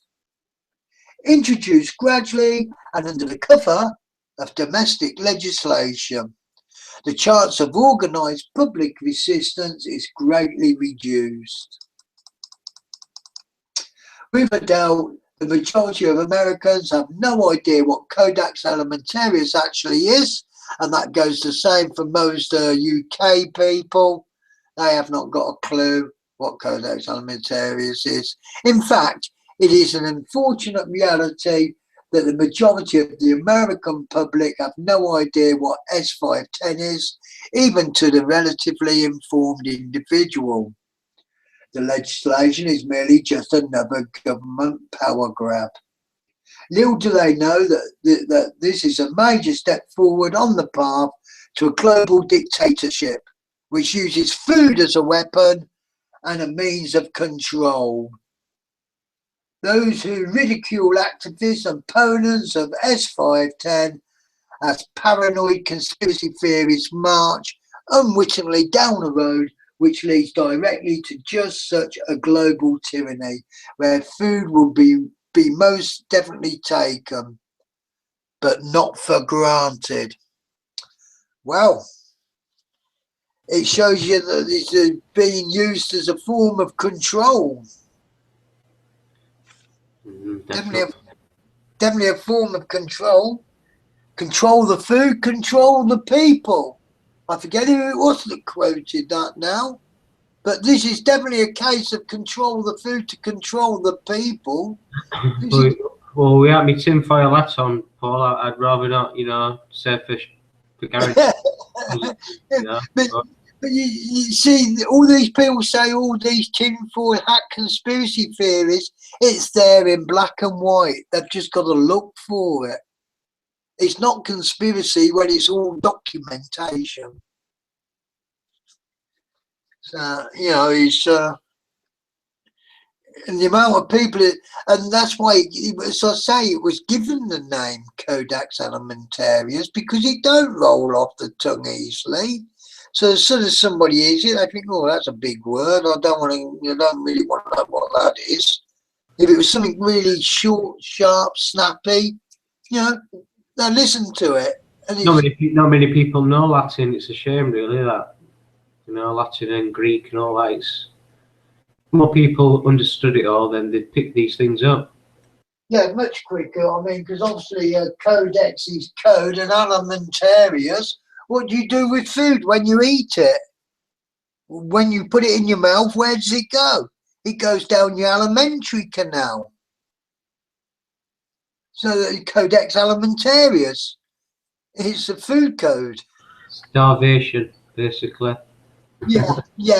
Well, it's starvation to the point that even the supplements, such as vitamin C, you now buy in your house shops, that they are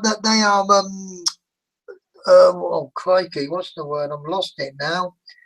They are, when they're produced, they are actually produced. Oh crikey, I've got this moment. Help me, BJ. What's the word I'm looking for? Synthetics. Yeah, synthetics. That's synthetics. They are not true nutrients. Synthetics is a chemical. Chemicals are derived in the pharmaceutical company. The chemicals are derived from oil. It's not food. The true nutrients and supplements are food based, not pharmaceutical based as in the petrochemical companies. But that's my lot for today. Yeah, a good long presentation, that Paul. We've enjoyed it. It's in depth on many subjects, really, all linked into one. Well, actually, I've cut it short because there's part 6 and part 7 to go. I've had to cut it short because of the time factor. Yeah, well, I think you've covered most to get the people that are, able to go and research this for themselves, to, motivate them to check it all out for themselves. And yeah, it is a definite must. We just raise awareness, don't we? Just put it out there, and normal people won't really, pick it up. Yeah, we'll offer it up to the people. It's just up to them now to chew on it. Yeah, that's it. You'll not get it on mainstream. Well, no, mainstream, we say. I don't see it at all on mainstream. Well, I've got a little video here to play us out on, Paul. So do join us tomorrow. We will be back. Not too sure what we've got, in place just yet, but we will definitely have something, and maybe some guests joining us. So I'll play us out on this, and yeah, we'll be back tomorrow. Thanks for watching. Yeah, good night all.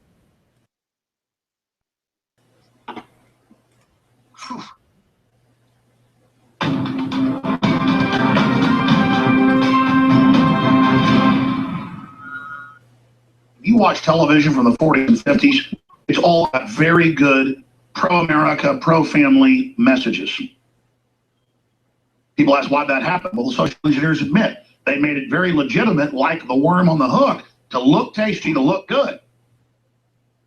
And then they began the social engineering to now it's nothing but what you would call deviance. And by deviance, they just want you to deviate from the normal human program so you never have rites of passage that activate memories. That's what rites of passage is. When I was younger, I hated ritual. I'd say, why are the cops and the firemen blocking the street for Memorial? Why are people marching? Why do people get into Texas so much? Well, it's because it's all we got. And then at those times of ritual, humans have done that so much that same way that's why when you're there at a ritual, you start having all these weird feelings and things because it's activating memories. It's unlocking information. And it turns out the elites all know this. Carl Jung, Edward Bernays, Sigmund Freud, all of them. But that's the real psychology they're using to control us, not the pop psychology they give us, where they're now announcing a mental illness if you're healthy and eat like a paleo diet and don't like bad food. I mean, I wish I could be that neurotic like the folks I know. They're like 50, 60 years old, look like they're 40, eat great big meals, enjoy themselves, are super happy. These are the coolest people I know. They say you're mentally ill. Why healthy eating may be the new eating disorder. They've got a name for it. Orthorexia nervosa. And they're now announcing they're going to take your kids if you give them these diets. They're now announcing forced inoculations. They're going to take your kids from Australia to England to the U.S. and California. And they're saying if your kids even play in your backyard below the age of 10, they will be taken, mainstream news. This is a prison system. Well, I mean, this is happening. And it's all done to keep you safe. Michelle Obama is going to tell your kids what to eat to keep you safe. But she doesn't say don't eat GMO, don't eat all the additives. Oh, no. Keep the calories low is the answer. So the kids are basket cases eating stuff people get better at Supermax.